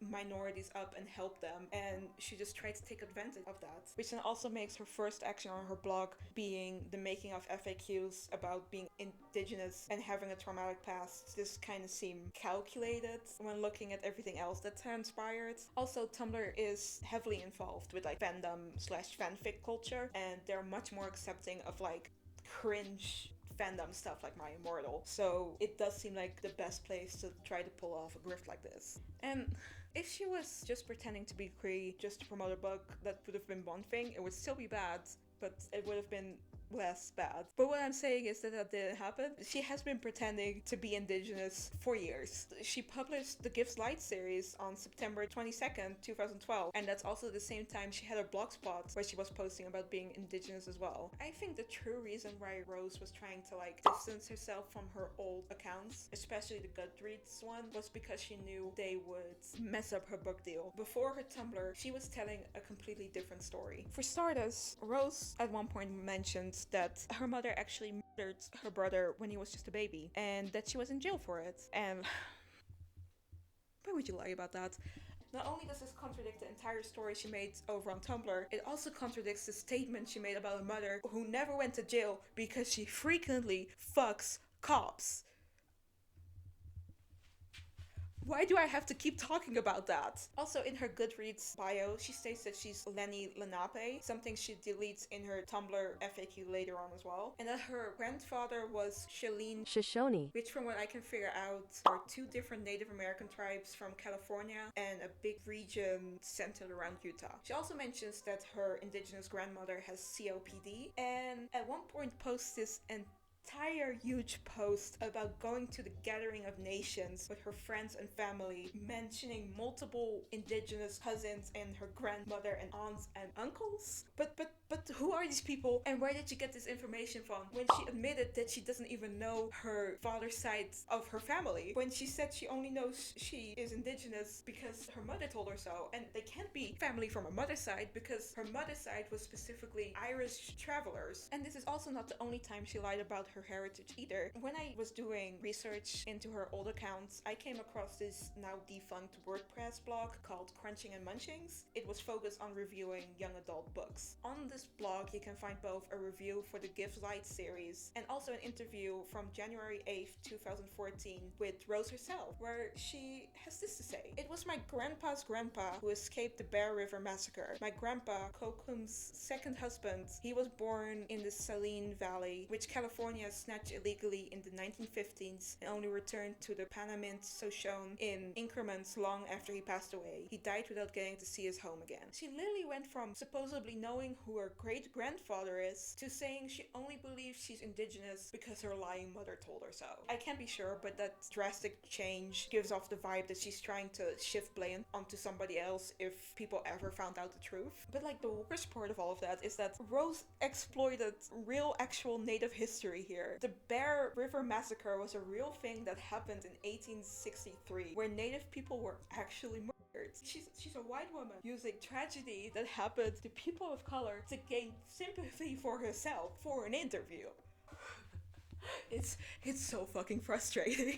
And her Goodreads account is just full of stuff we could talk about. Like how she accused a Native American actor of faking his heritage, which is a bold choice on her part. And she even starts talking about his blood quantums, something she said was a rude thing to do in her own FAQ, and also asked why his story changed over the years. Or we could discuss how she talked about white people appropriating indigenous cultures and how you just have to smile through your teeth and ignore them. Or ironically, even how she posted about not listening to everything the internet has to say. When something doesn't make sense, you question it. Rose, the call is coming from inside the house. It makes me so upset, and we could talk about it for hours, but I just don't fucking want to. I just hope I got across the point that it's not morally right to pretend to be a minority when you aren't. And I'm not saying that people who aren't part of these communities can't talk about issues and spread awareness for them, but this is different. This is someone pretending to be a different race and putting herself into that marginalized community to gain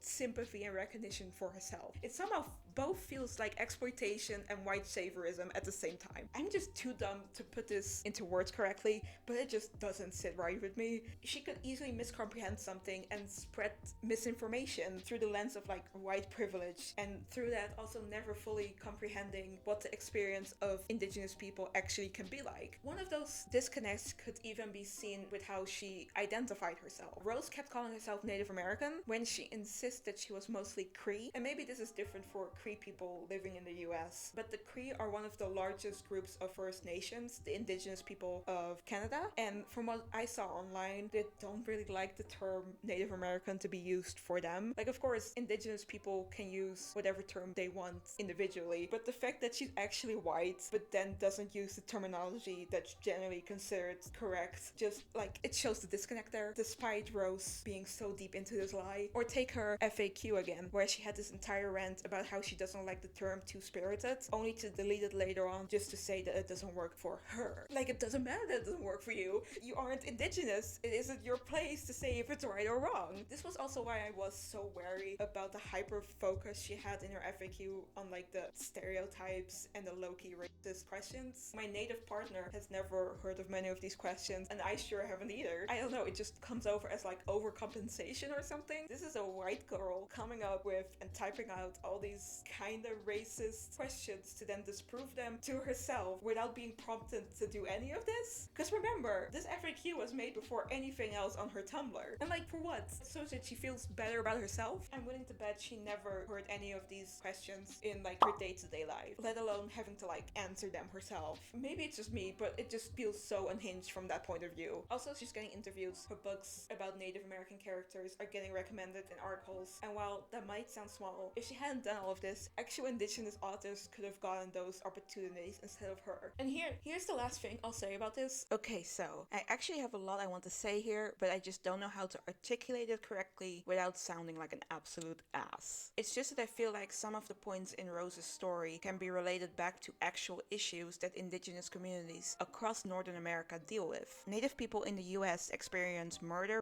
and violent crimes at a far higher rate than the national average, especially Native women. Also, from 1958 to 1967, Native children were forcibly removed from their families and placed in non-Native families to be raised with Eurocentric values in mind, essentially so that they lose connection with their actual heritage. This was made possible by a federally recognized program called the Indian Adoption Project. While it's not the exact same story, and while Rose experienced some horrific shit herself, and while it might not even have been intentional, I do think it's exploitative for a white person to misrepresent herself as an indigenous woman who has dealt with horrific situations that can be traced back to real issues that indigenous people face to this day due to hundreds of years of government policies, racism, and violent colonialism. In my opinion, Rose seems to be very aware of these struggles indigenous people face. She even makes a post about how proud she is to be native despite all the hardships. So then the question is, why? Why did she do this? At first I thought she added all of this to get like a better marketing angle in the book industry. That she perhaps thought she would be more interesting if she wasn't white but a person of color instead, and that this would then help her get publicized easier. Which then would also align with why she took on My Immortal later in the story as well, as its mystery would also pull people in and she would have another way to set her apart from other authors. But since researching, my opinion has changed on this matter. I am willing to give Rose the benefit of the doubt and believe that her mother did really tell her at one point that her father was indigenous, and that Rose then truly believed her mother despite hating her. Like, she could have really held on to that comment just as some sort of coping mechanism. She wanted a reason to believe she wasn't related to a drug-addicted loser. And while escapism under traumatic situations is completely understandable, pretending to be a minority isn't. Creating this whole persona, saying that you're the surviving descendant of someone who escaped a fucking massacre, is not the right way to like find a sense of community. Because there's more to being a minority than just claiming that identity. There's cultural differences, unspoken history, and just daily experiences that are different. White people just don't experience the microaggressions, racism, and discrimination that come with being a minority. So we'll never know exactly what it's like. Also, a white girl pretending to be a person of color. I hate to bring it up in this video as well, but that also happened in the HIV living situation. I don't understand why people do this. It's absolutely unhinged.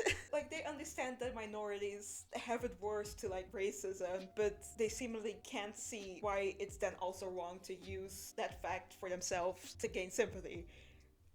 Her brother was really able to turn the tides with his side of the story, and I truly believe that if it wasn't for the initial BuzzFeed articles and him, that Rose could have gone away with everything for much longer and possibly have had her memoir even published. Also, speaking of BuzzFeed, you'd think they would like do some damage control and like retract their article or something, right? Well, they didn't do that. Nowhere in the 2 articles does it mention that Rose ended up being a fraud. The only thing they did was make another article. The My Immortal book is no longer going to be published, which wasn't even posted on the BuzzFeed news website where the other articles were on, but instead it was written by Jerry Lee, a completely different reporter, and posted on their normal BuzzFeed website. You know, the one with the quizzes to see who your celebrity soulmate is by making a hot dog. On October 4th, 2018, her brother made another post in the thread reflecting on the situation. He thanked his community for their sympathy and explained why he said Rose wasn't physically abused by their mother, while adding again that he can't be sure about the essay. He reveals that after Rose left, his mother got worse and only then started using physical violence towards him. Her daily rants got more frequent and now also physical, and that violence just got continuously worse as well. Due to this, Rose cutting him off at the end by saying he was still in contact with their mother hurt him the most, even after he had to deal with her ignoring him for like 15 years, and then also having to deal with her followers bullying him for daring to speak the truth. He also says that the whole ordeal left him in a bad place afterwards and that he struggled because of it. I truly feel bad for this guy. Like, I can't even imagine what it's like to see your estranged sister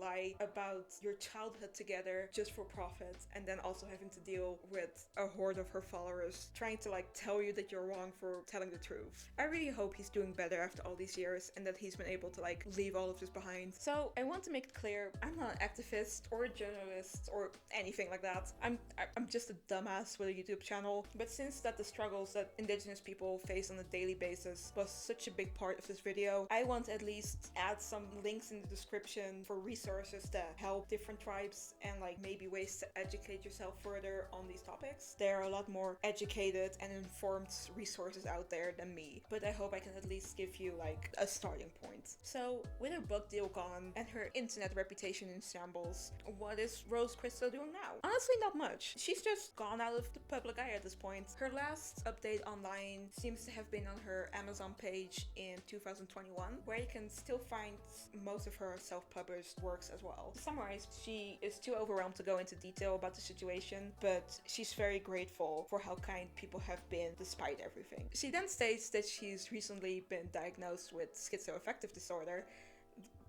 Oh my god, twinning! When I started all of this, I was not expecting the story to like circle back to psychotic disorders again, but here we are. Rose goes on to say, the disease is apparently genetic, so the onus was on me to get screened. Better late than never, right? Treatment is repetitive, but there's ultimately no cure. It's something I have for the rest of my life. Fortunately, I have amazing friends, an amazing community, and an amazing wife, all of whom offer me more support than I deserve and help me through this day by day. Okay, she has a wife. That's great. However, personally, I don't agree with how she talks about the disorder here. First of all, it's a mental disorder, not a disease. It's not like it's something contagious. Also, the disorder isn't always hereditary, as she's trying to say here. While there is a connection between the disorder and having family members that experience psychotic disorders or bipolar disorder, other things like stress, trauma, brain chemistry, and even psychoactive drugs can trigger it as well. Just with everything else that happened, this just feels like she's again trying to like shift the blame of what happened over to her family instead of like taking responsibility for her own actions. That's just like the vibe I'm getting. Allegedly. Do I have to say that? I don't know.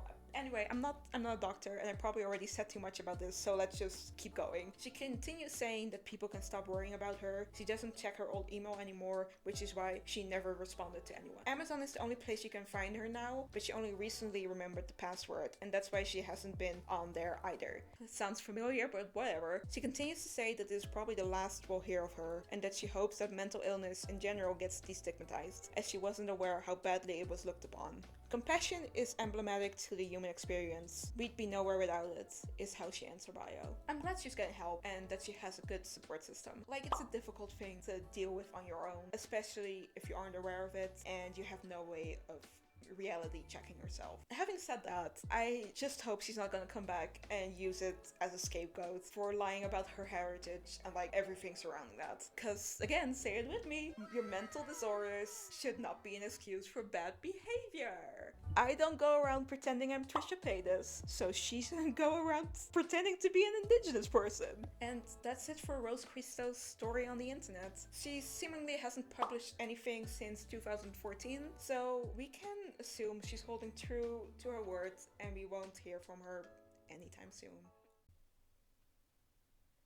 So, where does this leave us? Well, first of all, don't pretend to be an ethnicity you aren't. That should be obvious. And I'm looking at you, our CTA community. But beside that, when it comes to the whole Rose Christo situation, I think it's a good cautionary tale to not believe everything you see on the internet. Brittany Herman also talks about this in her essay. Rose's story was the first that came out online, and it had enough supposed evidence backing it up to not immediately draw suspicion. But that just goes to show that even if it's the first thing you see, it doesn't mean that it's immediately true. And that's a hard thing to keep in mind sometimes. I feel like we're inclined to believe somebody's claims at face value, especially when they share our values and views or when they play on our sympathy, because we want to believe that inherently everyone acts in good faith and isn't just lying to our faces. And while yes, you should be cautious of random people's intentions on the internet, I also don't want you to feel like I'm saying that you have to distrust and disbelieve everything you see on the internet. We're not unhinged conspiracy theorists here. Just try to stay level-headed and look at multiple sources for information, or just,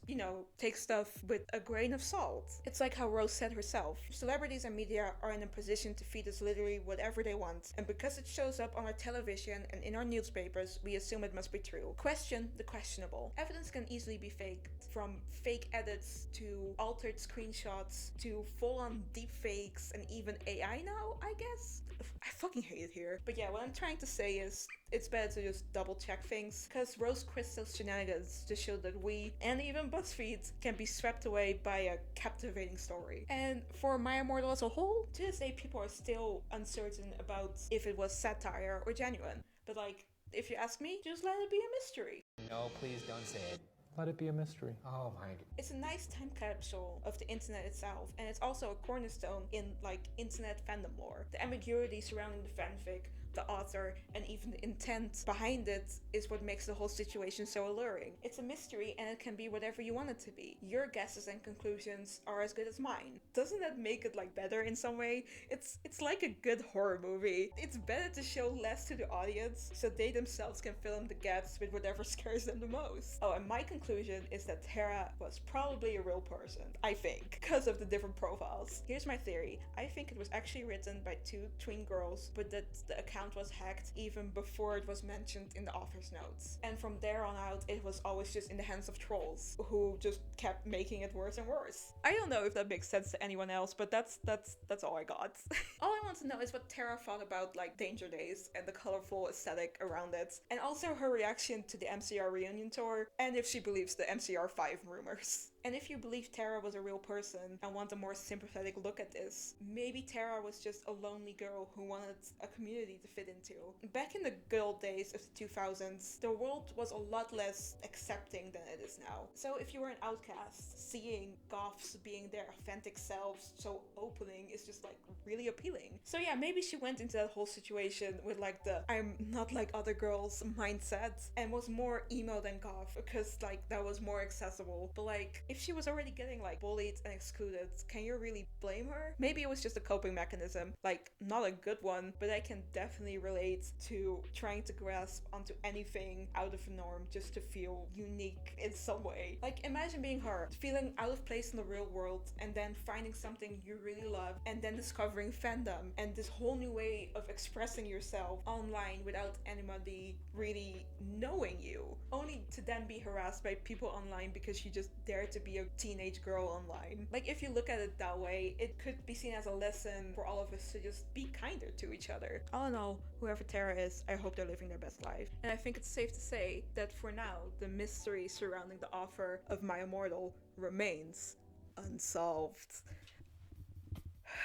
Okay, thank you so much for watching, especially if you made it all the way till this point. This topic was far more detailed and intense than I initially thought it was gonna be. I had no idea entire essays and articles were written about both My Immortal and Rose Christo. Also, the connection to Chris Chan, absolutely fucking wild. As I said, links to various indigenous causes will be in the description. Please look at those when you can. Also, if I made any mistakes or misworded anything surrounding indigenous topics, please feel free to let me know in the comments. Oh, and I finally updated my Ko-Fi page as well. If you want some art or just want to support me, feel free to check that out. So yeah, thank you again. Please subscribe if you want. Have a nice day, don't be a prep, and stand My Chemical Romance. Thanks.